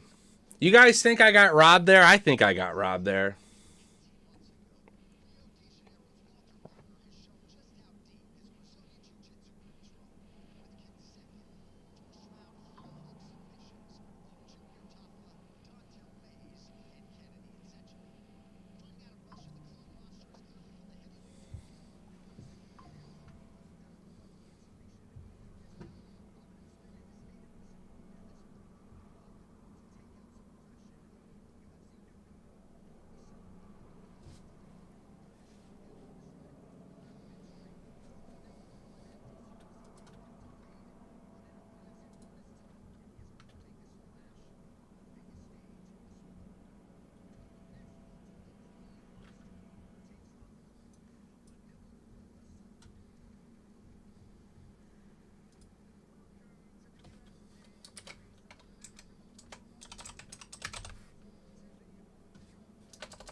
Oh, that stung, boys. Here's my Delgado slip. I lose $100 because some fucking bullshit robbery. Couple parlays fall off. I really believed in the guy. I took him earlier at 150 prop. Took him again on another parlay at negative 160. And that live prop going into the second round, I still had him at negative 182. And I thought to myself, I don't see Wood winning this one, and I still don't. That's going to be a big topic. And I might make a recap video and then do just a segment, a separate recorded segment for my take on Nathaniel Wood. And I sincerely, tough for, good for him being tough, fighting it through, having great moments. His counter shots was fucking beautiful. Second round all day, I thought Wood looked great. But I had it 1-1 going into the third, and I just don't see how you give that third round to Nathaniel Wood. So kind of an interesting one. So my boy Walter Walker's about to win me my money back. Let's call it that way.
I got Walker by submission. I got that parlayed with another finish prop by Tom, which is at negative 300.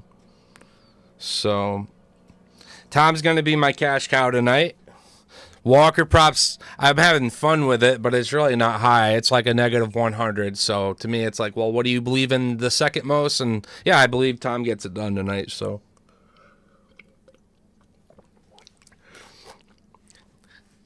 now I kind of get to live vicariously through Louis here. What would the Toad look like in the UFC, So I get to kind of find out. Oh, never mind. He's 6'3". Well,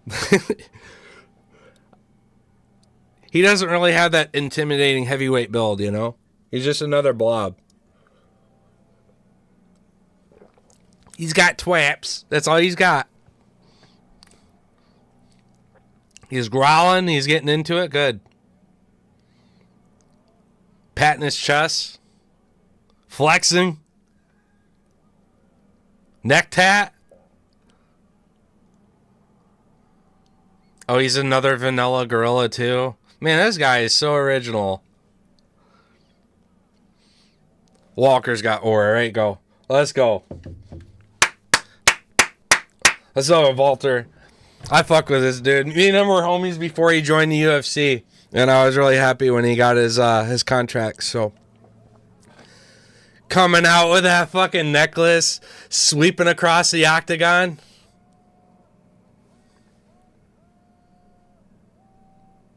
Sweeping across the octagon like a gangster. Let's go. Let's go, Walker. Let's go.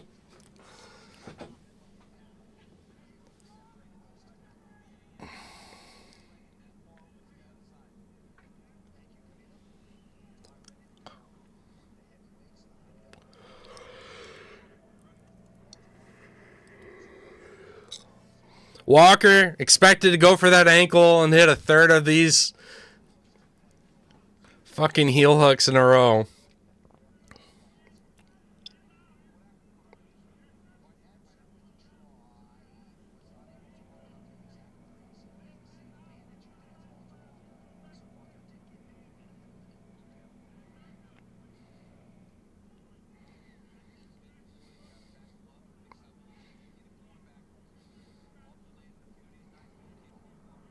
Ooh, nice low kick by Louis. That hurts Walker. A little extra sting on that shit.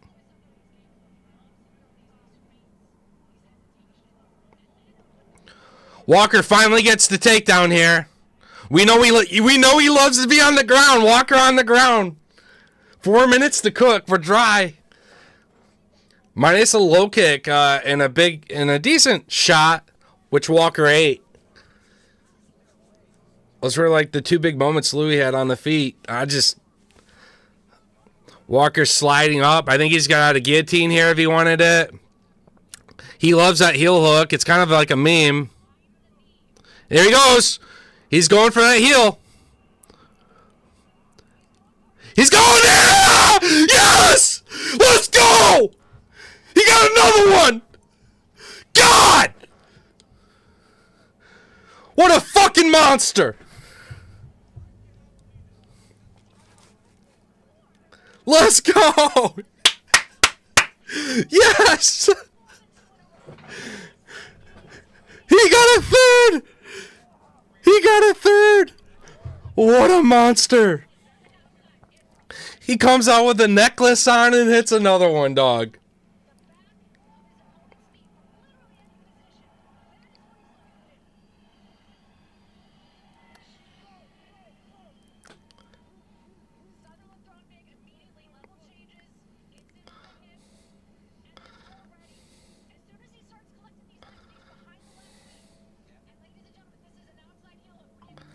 Oh my God, that was beautiful.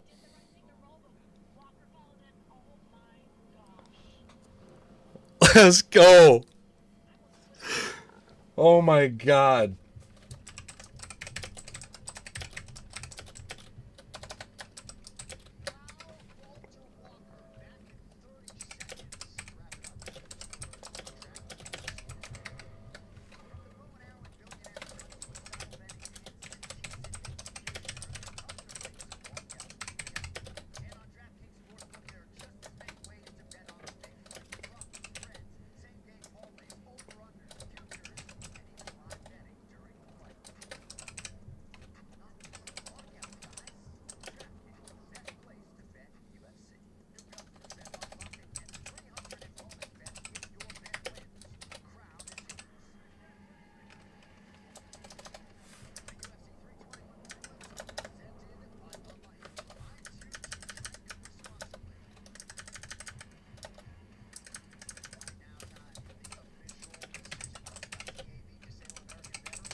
I can't believe it.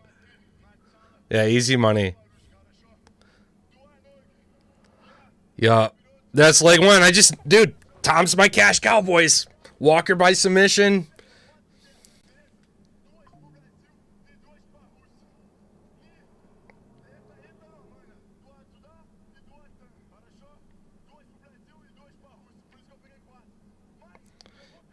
Translate, my boy.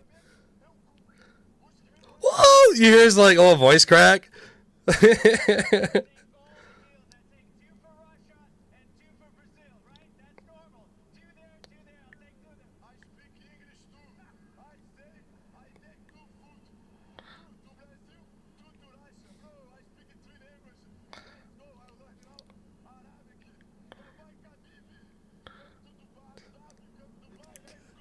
Let's go!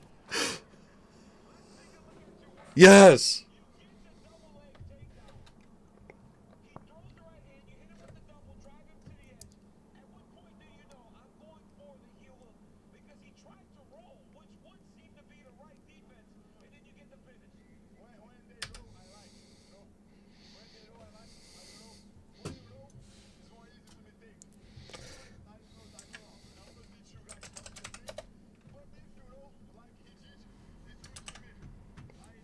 I want that image saved, of course. Got that image saved all day. I'm gonna make a post for Walker, especially when that shit hits.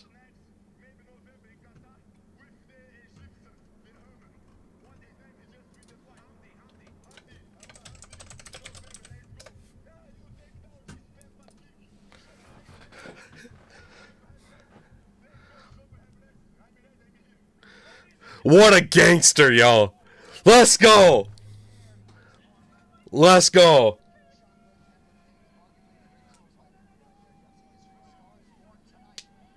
Chocolate pepper pig. He just called Chris Barnett. Dude, he's going to take everybody's ankles. Oh my God.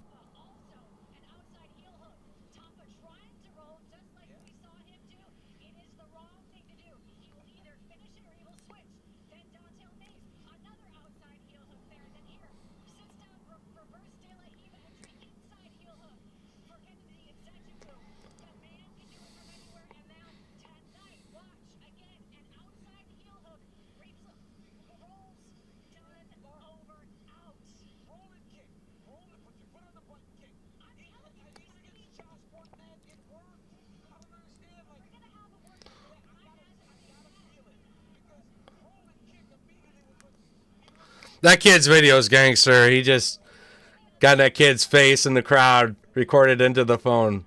What a moment.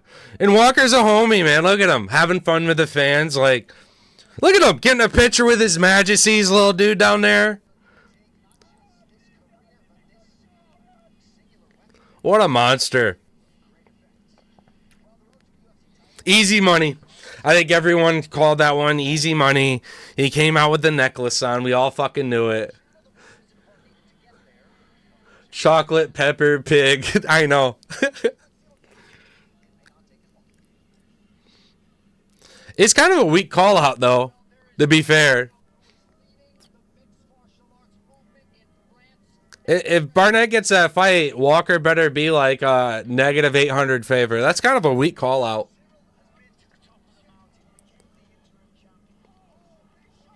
Dude, he could beat Gane. That's who I would call out. John Jones has the recipe right there. Survive the shot, get a hold of him, twist his ankle off. Now you're the number one, number two guy in heavyweight. Go do that, Walker. Oh, it's because he knows Tom will fuck him up. But tonight they're on the same team. Walker by submission, Tom by finish, and the cash out keeps rolling. We got fucked $100 live prop bet by Delgado losing. He was negative 160, had Nathaniel Wood busted up, 1-1, arguably 2-0, and they give the third to Nathaniel Wood. I just don't see how. So,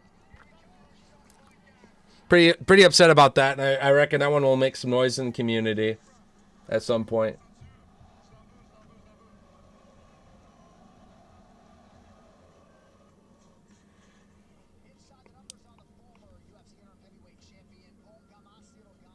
I'm gonna go find something to snack on. I haven't fucking eaten shit in the last like 24 hours.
fucking go, boys.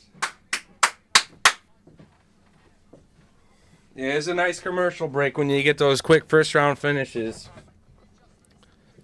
I'll be damned if they got the 5 rounds scheduled for tonight's main event. All right. Dude, Walker's funny as shit. I used to talk with him before he joined the UFC because I figured he was like on their radar, being Johnny Walker's brother and doing quite well. And so, yeah, when he was getting that contract, I was geeking out with him and talking with him. Funny ass fucking dude. Had a tough debut. Knew he could do better and really got fucking serious and committed, right? So the PI did really good for Walker. I think it really leveled him up. Not that he didn't have some good guys before. Then he starts training with motherfuckers like Bogdan. Okay, where do you think all this crazy submission, grappling, killer instinct shit's coming from? He's had really good guys to sharpen up, level up with. And I think Bogdan's played a big role in Walter Walker. So much love to both of these guys. I hope they never have to fight. I hope they never have to fight each other.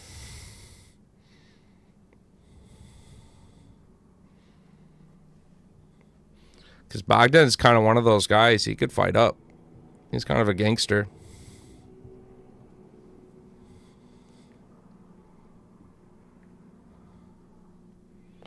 Bookies are trying to kick me out of my app, man. They're not letting me sign back in and get all my money I'm about to fucking rake them for tonight.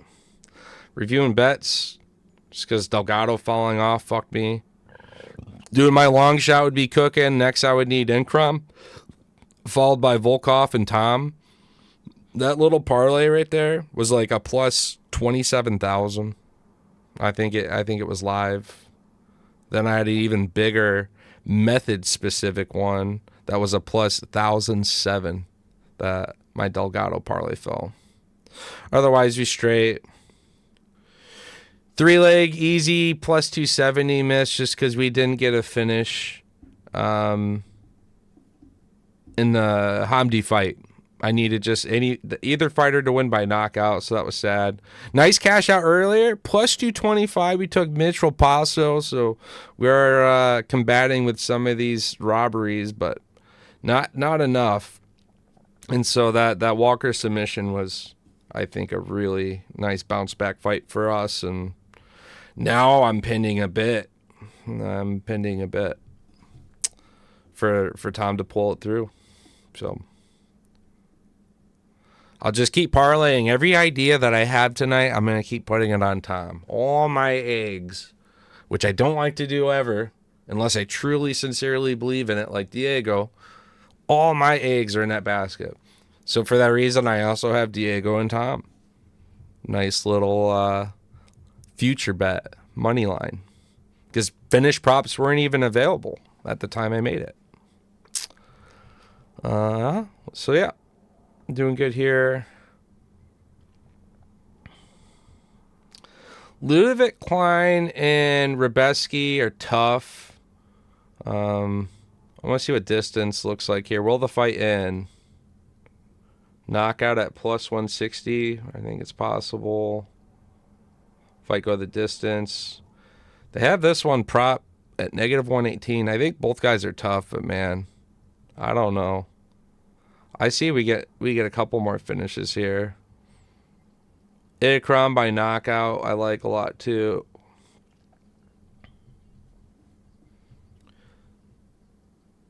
I like this one here for just a quick $50 smack. Rebeski and Ludovic Klein, not to go the distance, followed by Ikram by knockout. I really think he fucking cracks the turtle. Boom. 10 to hit, 60. I'll take it. It's a fun little one. Okay, Lethal, hear me out. I'm happy Wood made you money, but do you agree that Wood actually won the fight, sincerely, if you were to critique and score the fight? Because then I need to explain to me how Nathaniel Wood wins each round. The only argument you really have should be two. One was dead to rights, Delgado. And the controversial conversation then becomes, if you didn't already have Delgado 2-0 and maybe you had it 1-1, so you're like on the fence, okay, whatever. How does Delgado lose the third round? I would like you to explain that to me. If I don't see Guru make a video by the time I'm done with this fight, I'm making one. Delgado was robbed. Even off his back at the end of the fight, he was threatening a Kimura with like 3 seconds to cook. Like he was going after it the whole time. Those kicks, doubled in strikes, had more control time. Yeah. But Lethal, yes, what? Do you agree that Delgado was robbed? Yes?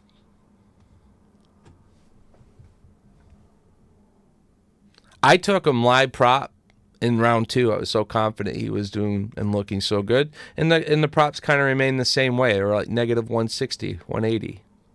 So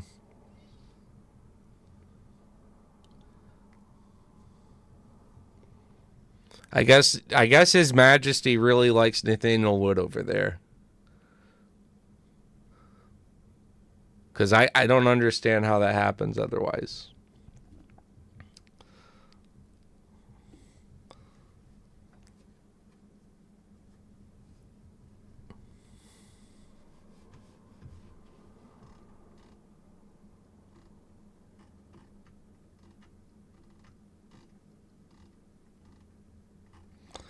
Fights are all scrambled into shittiest orders right now on the live stat tracking fight companion. I feel like the production side of UFC could be a lot better between shit like that.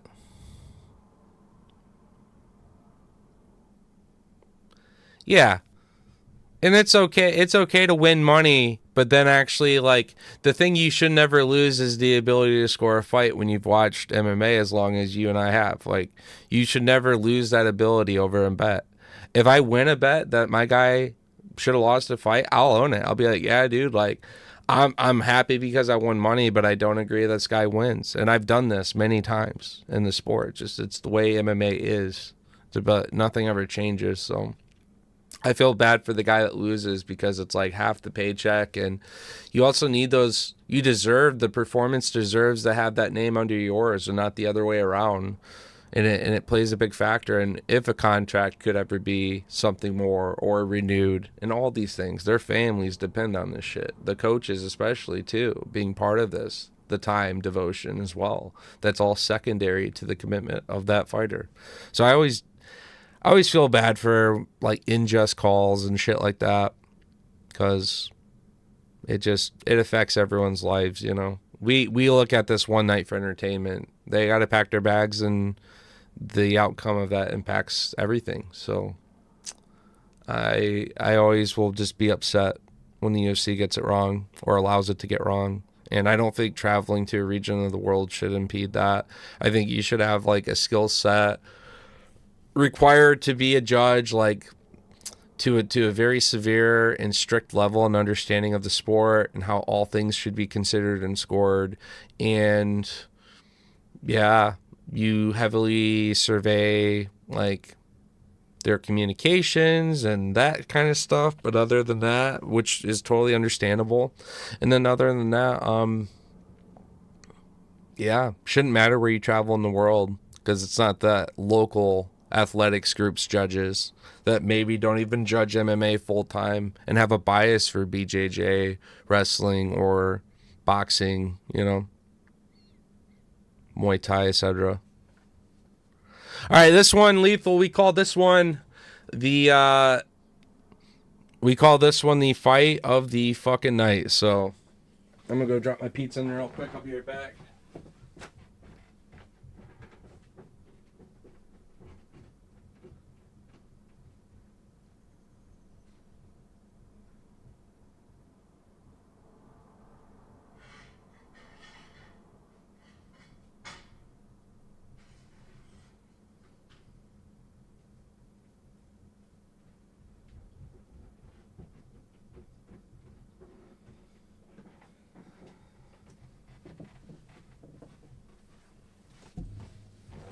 Set a timer, 18 minutes.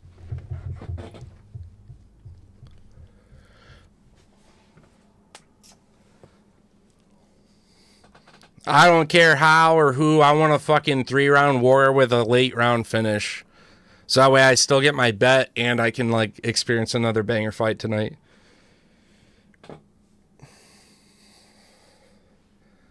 You got some coffee rolling, Lethal? You staying awake over there, buddy?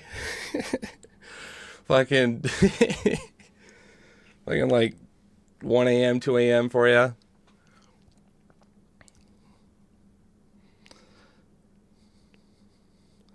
I got a rookie of hers, Carly Baker. I don't even have a lot of like UFC staff cards. You know, I got some buffers, obviously, but I got Levy, I got Laura, got a bunch of DC, but he's a fighter, so of course you have DC. So those don't count. The John Anik out of 15 Purple Pulse auto is still one of my favorites, just because that auto is beautiful, and it's so rare coming from retail, and having opened it was a great memory, so it's a little gift from a friend, too. He's like, hey, I know you like these things, here you go. We're just catching up, and I'm like, oh, fuck, that's a card, bro. Thanks. Yeah, Rebeski's nose was the worry here. We said it in Lethal Toad this week. Oh, Rebeski already getting tagged up? A little wobbly. Worried about the damage of his nose. Ludovic Klein's got that power that'll put you out. Woke Rebeski up. Let's see if he can get after it.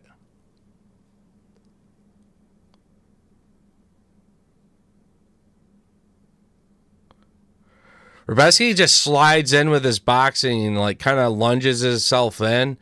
I think if Klein times his nice counter shot, he could put fucking Rebeski out, dog. The counter knockout by Rebeski, by Ludovic Klein is live. And Rebeski's tough, so I think it happens. So come in thinking he can survive whatever comes his way and eats it flush.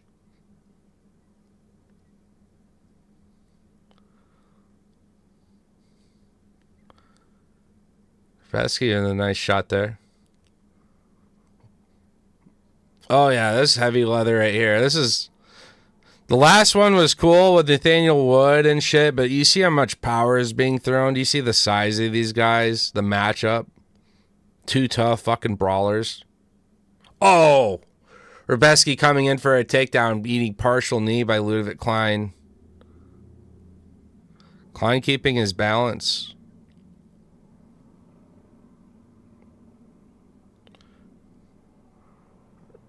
Rebeski still after this leg. Might transition to a double now. He's keeping the single. Ludovic Klein, great balance.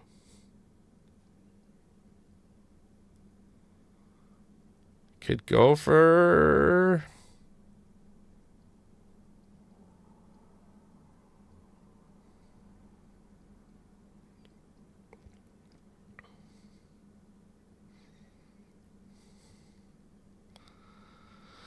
Rebeski only wearing some energy out of the gas tank there. Gives up on the single leg, but didn't accomplish much.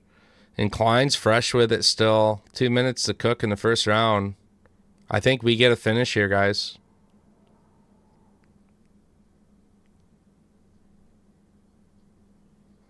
Yeah, I know, dude. Walker, the chocolate pepper pig. He said that, and I had to stop and be like, did I hear that right? Oh, Rebeski, nice combination at the end of his punch drops. Ludovic Klein, but it looks like a little bit of a slip. I'm going to make a meme after the fight with Bennett's fucking ass hanging out of his trunks with Walker saying, give me chocolate pepper pig. Oh, it's going to be a great meme. I can't wait. I'm going to make a bunch of memes today, I think. Just hang out and just be a fucking UFC troll. Play some games later. Chill out. Have a good, relaxing night. Got 1 minute to go on the fight. 13 on the pizza. Ludovic Klein with a nice left head kick. Rebeski's eyes welting a bit now. Ooh.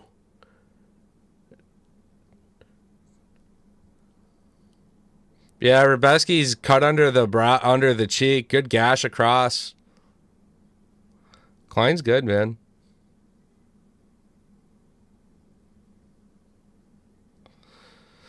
I had Battle fucking him up, though. I was happy with that pick.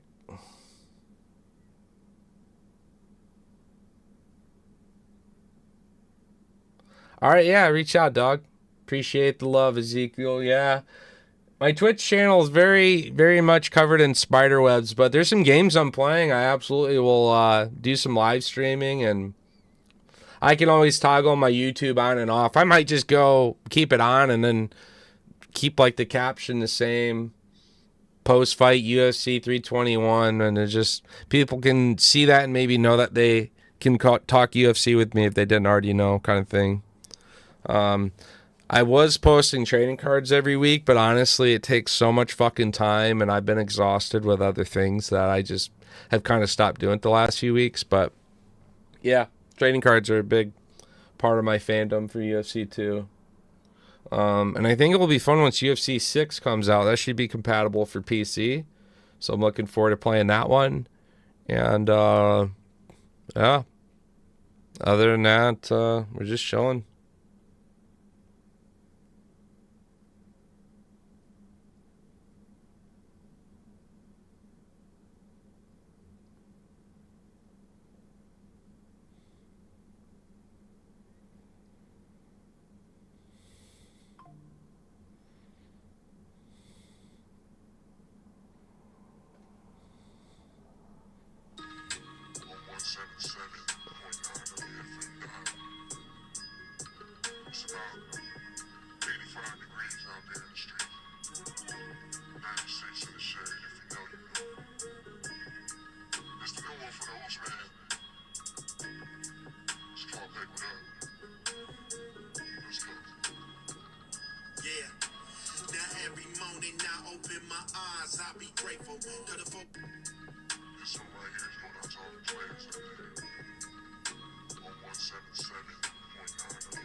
This fucking meme's hilarious.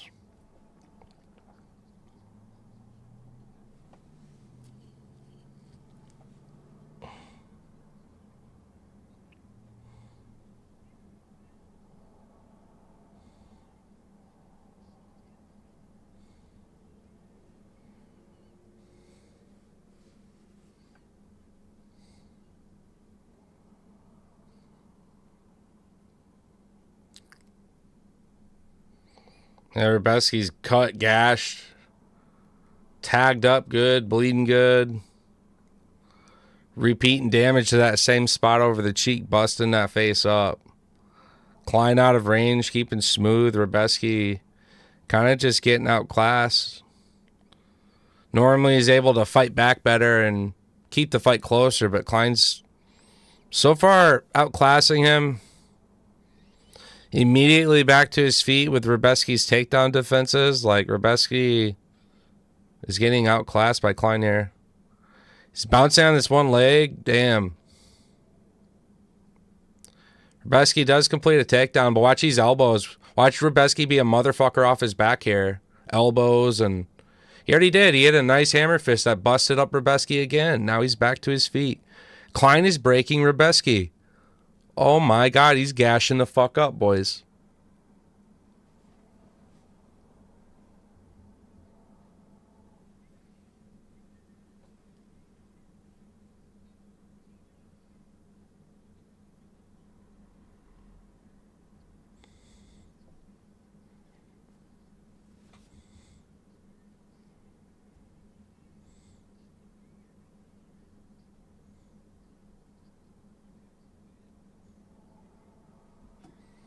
Doctor stoppage, Rebeski.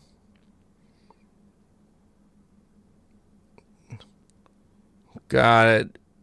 He always gets his face busted like this shit now. He's got so much scar tissue there.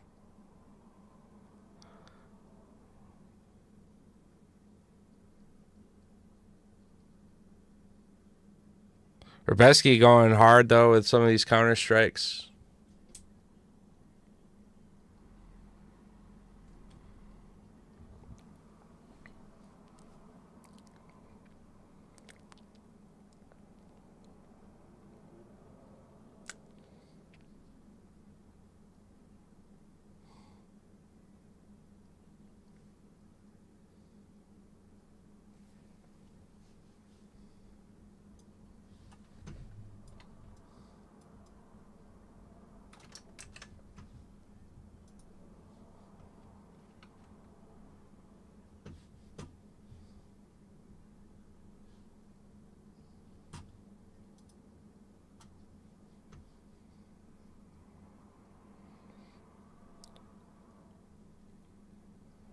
Minute to go at the end of round 2, and Rebeski is just absolutely fucking busted.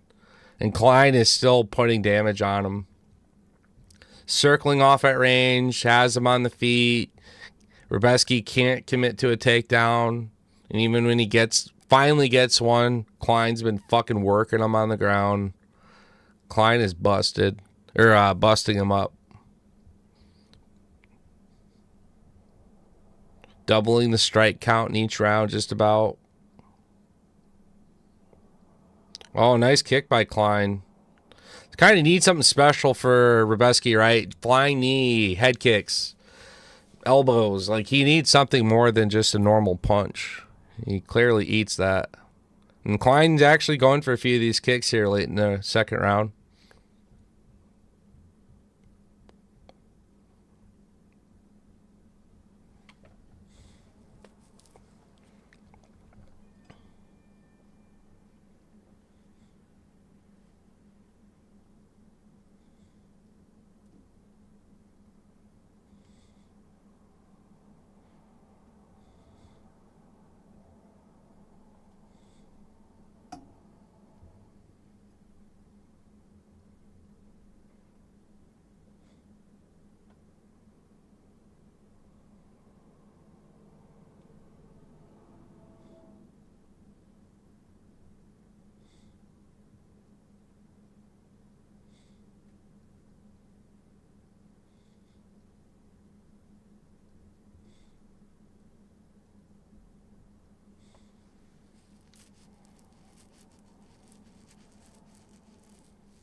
Rebeski opening up the third round. Very powerful exchange. Klein still looking as if he hasn't worn a single punch in this fight. Very defensively sound in the chaos of Rebeski. Rebeski continues to throw, knowing he needs a knockout to win the fight.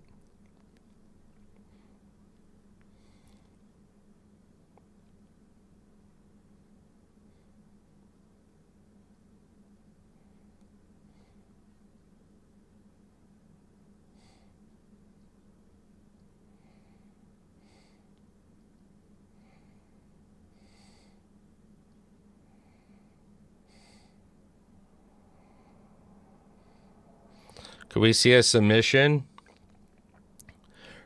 Rebeski's on the ground here. Ludovic very quick to his feet once again. Rebeski hasn't been able to do shit. He's got to get hooks. Rebeski needs to get his hooks in. Looks like Klein's trying to protest something here, talking to the ref instead of fighting back. Klein's getting pummeled on with some big shots, and Rebeski's the kind of guy that will do this, man. He'll come back if you let him. Ludovic Klein with potential fucking comeback of the year. We've had a few of these tonight. Damn.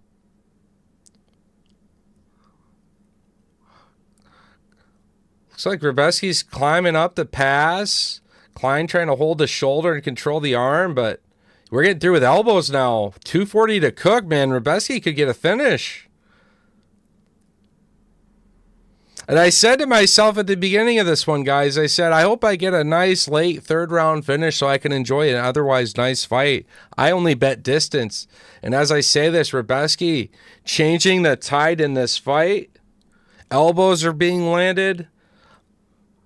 I don't even want to know what the live props were before this sequence by Rebeski.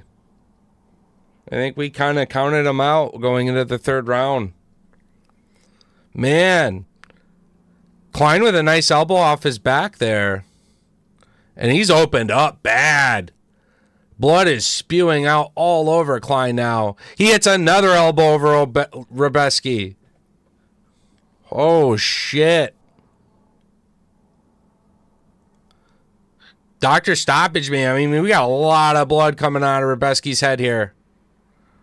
Oh, man, that's a lot of blood. Rebeski's circling his legs off here. He's got a north-south position. Going for a crucifix? Oh, man, he's going for a crucifix here. Pinning down the arm of fucking Klein so he could swing with 120 to go. And Rebeski's trying so hard to get this. And he does! Oh, man. Klein was able to defend one last time. The blood of the crucifix is sick.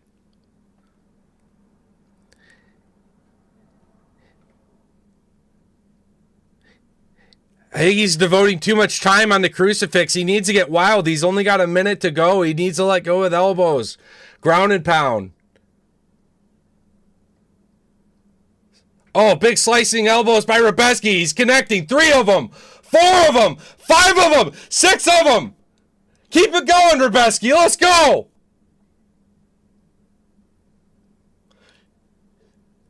Eight elbows by Rebeski in this sequence here. He's throwing hard elbows. And Klein just isn't busting up. Klein's still fucking throwing his own. What a fucking war. No finish because we knew these guys were tough, but man, look at the blood. And that's it. What a beautiful fight. What a fucking fight. What a fucking fight, y'all.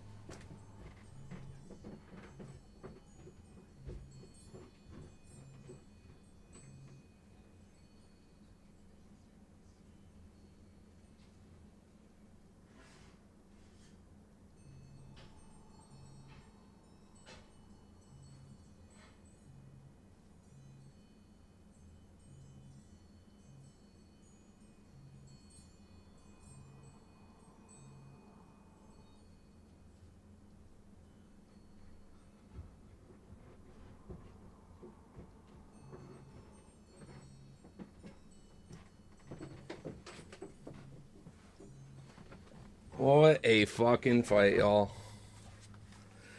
Yeah, we did. I think the whole world called that one, though, lethal.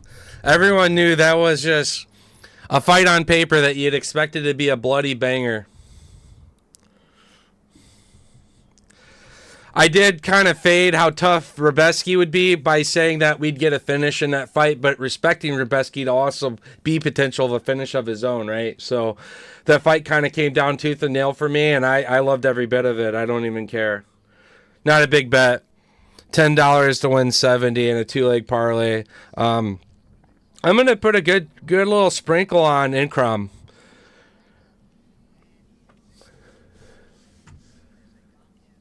Ludovic Klein hurt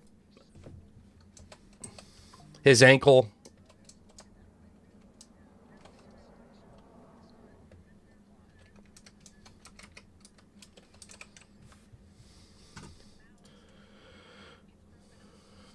He thinks his ankle's broken. Rabeski, I think, loses the fight, though, right? The first two decline, the last one to Rabeski.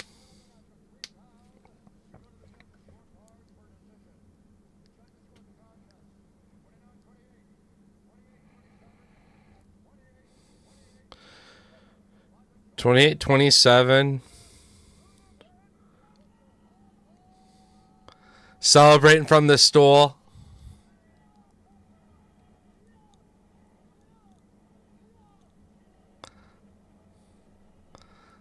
Crowd's a bunch of pride fighters, yo. They love the finish of the fight, not the fight itself.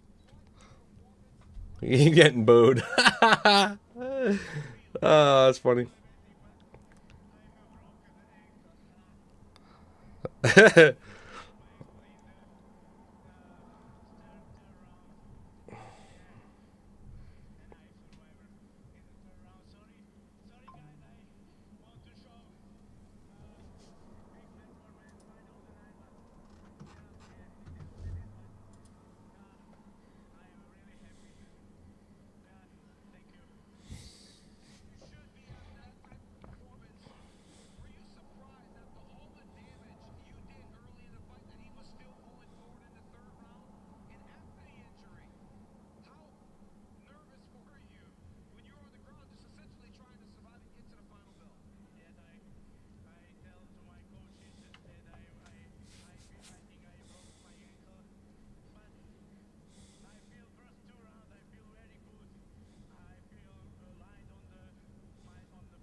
All right, I like this plus 733 prop. Hear me out. I got Ikram by knockout. I'm going to put a little sprinkle on a submission, but this is just a little parlay piece because I think and I believe more in it.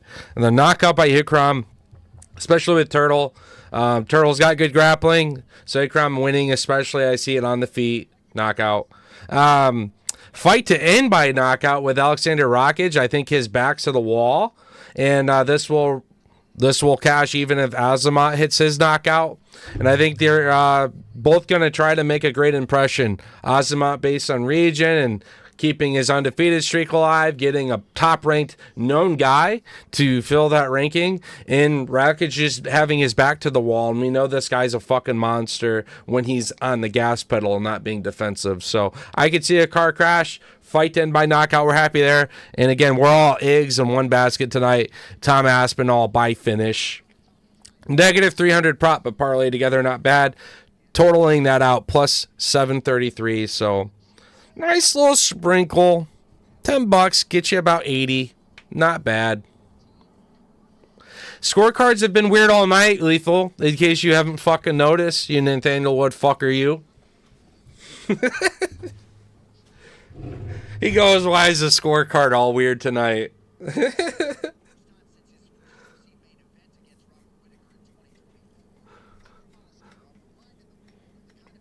All right.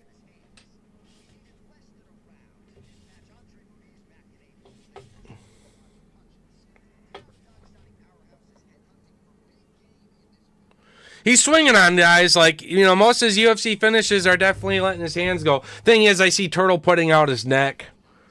Potentially in some grappling efforts to not be striking, to not take any more punches. And that's where Ikram did just say, hey, I'm going to choke your shit out, bud, you know. So we're going to take Ikram by submission +5, whatever. And again, we're going to Tom Aspinall and Tom Aspinall. I'll even just take that one money line in case Ciryl Gane just is an ogre who survives. That's still a +7, 25 prop. So we'll put the same little sprinkle there. So 10 and also invested to win 725. Fun little sprinkle. All right, I'm gonna grab some pizza. I'll be right back. Yeah, the scorecard was weird, and it's probably because that one judge probably gave a 10-8 round to Ludovic Klein. But it wasn't a 10-8 round. I mean, no, it wasn't a 10-8 round. If you're giving that to him, you better have given Ludovic Klein the first round a 10-8 round also, kind of thing, right? But that's why the scorecard probably got fucked up.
Yeah, I got my headset on so I can hear the audio while I'm down there, and I just hear the fucking music for Ikram come out. It's like, come on, man. You know this dude. You know this fucking dude. Definitely gonna have everyone in the crowd going crazy. You love MMA, thank you. Hey, guys. Hey, what's up? What's up, Natan? Lethal, I know you love Turtle, bro. Good luck on your Turtle bet. This was a big one we disagreed upon. Did you have Rubeski?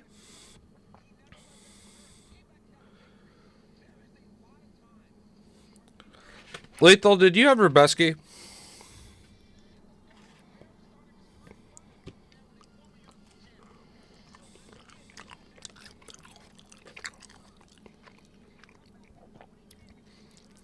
Ikram by knockout and submissions live.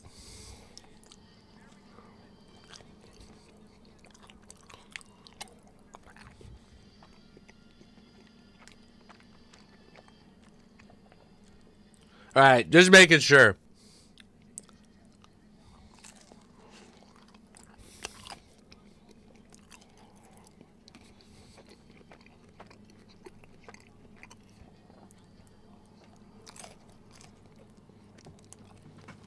Dude, Ikram's good. I think he's gonna fuck up Turtle.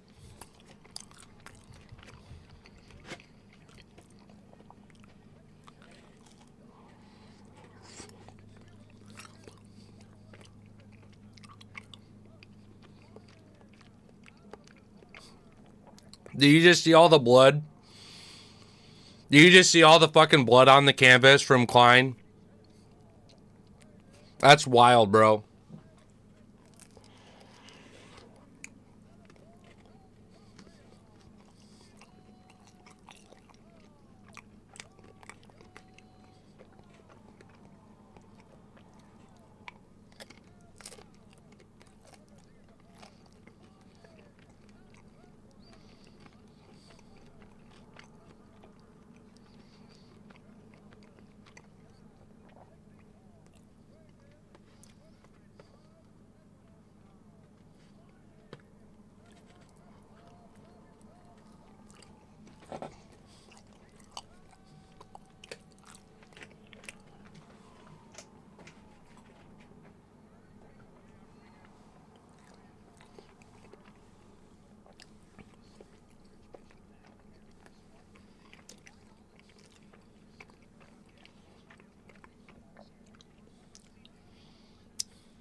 All right. Toad got some gobbles in, so I'm feeling happier about that. It's been like 24 hours since I've eaten anything because I've been busy and just not drinking coffee, which is like an appetite suppressant. Like, not intentionally, just tired, taking care of a lot of shit. But it's the weekend. I get to enjoy life again, so that's cool. Boom.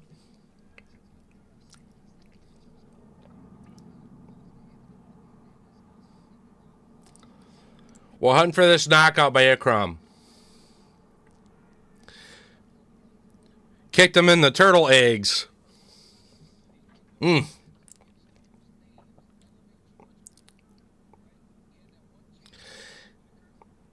kicked him in the thigh.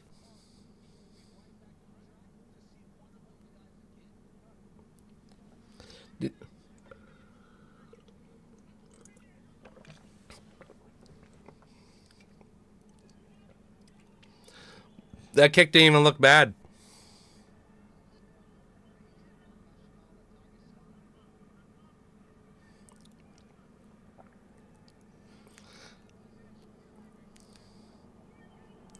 Yeah, good luck on your turtle pick, man. It would be crazy to see him knock out Ikram or something wild.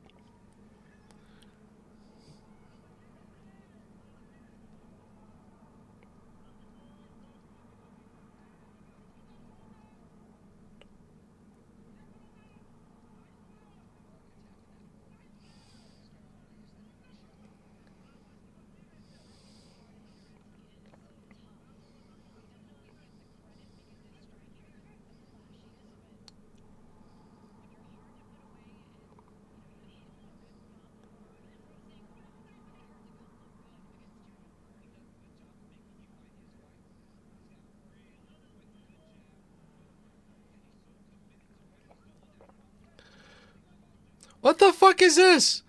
Turtle's trying to like pat his eyes, acting like he got poked in the eye. And this was right after Ikram hit a nice knee. Love to see replays. I don't see eye pokes though.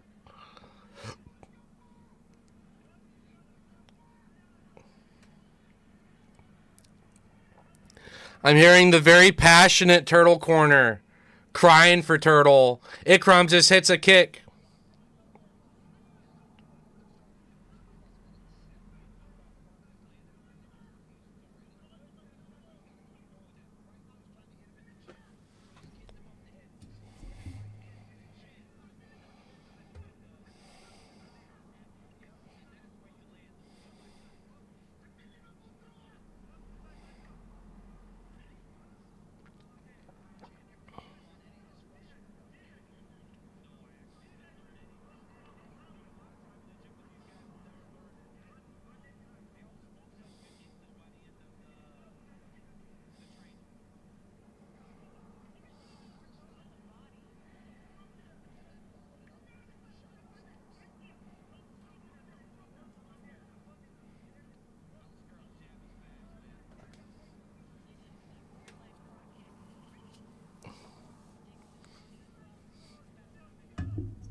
I like the kicks from Ikram. I want him to keep kicking more.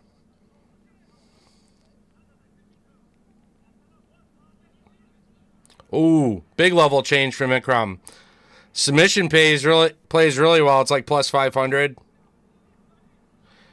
Good pressure. Works off the back of Turtle. Drags Turtle back. We could be getting a choke. I'm going to see a bunch of upset people, too, that had Ikram by knockout only. I got to respect his submission game, too. Especially the way if Turtle starts grappling here. Could put his neck out. He's still worried about it for Turtle. But so far, he's trying to stay on the feet. And I think he knows this as well. Turtle not shooting is an awkward moment. And Ikram's having 2 takedowns. Dragging his shorts down.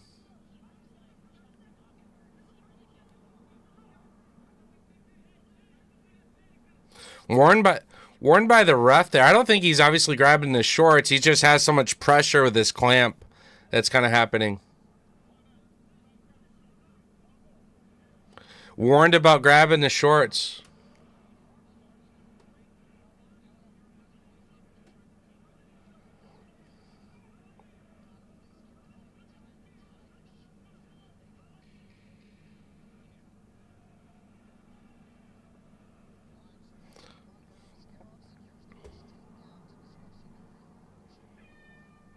His first takedowns of his UFC career. Tell you what, though, I'm going to put a little sprinkle on Turtle because he's looking tired. This will help offset my bets fall off. I'm not expecting them to, though. Just a small one.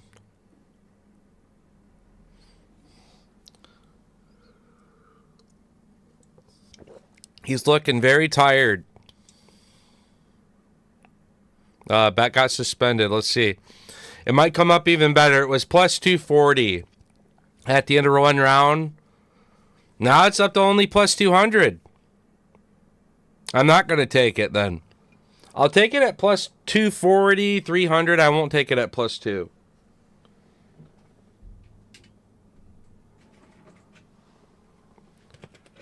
Yeah, I know. His Majesty, wants to see some Habibis, you know what I mean?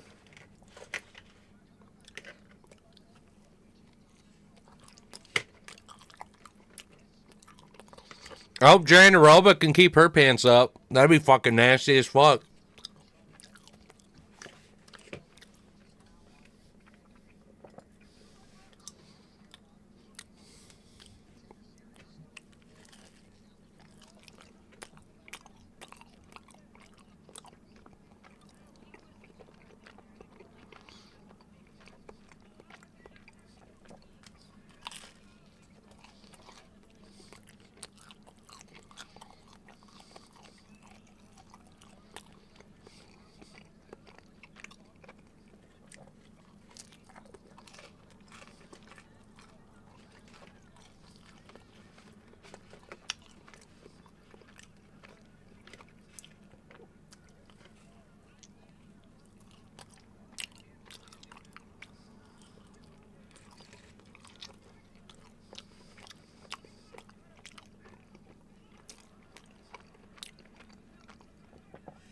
Ikram doing like a fucking Looney Tunes slip after trying to throw a knee.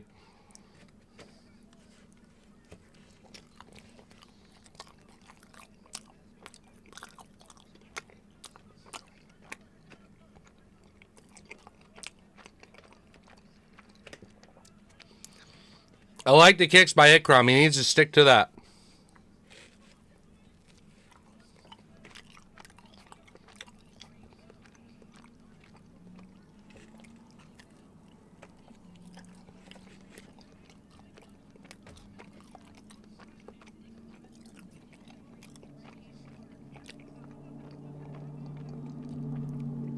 Ikram's telling him, no.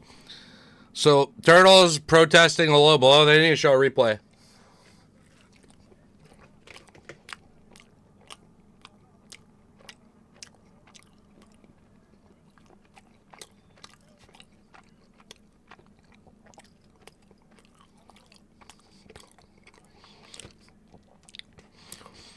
That didn't even hit Turtle, dude. You kidding me? Acting like Turtle's got his dick taped up, pointing up because it's so hung. My ass. That hit him. That still hit him in the core. Fight on.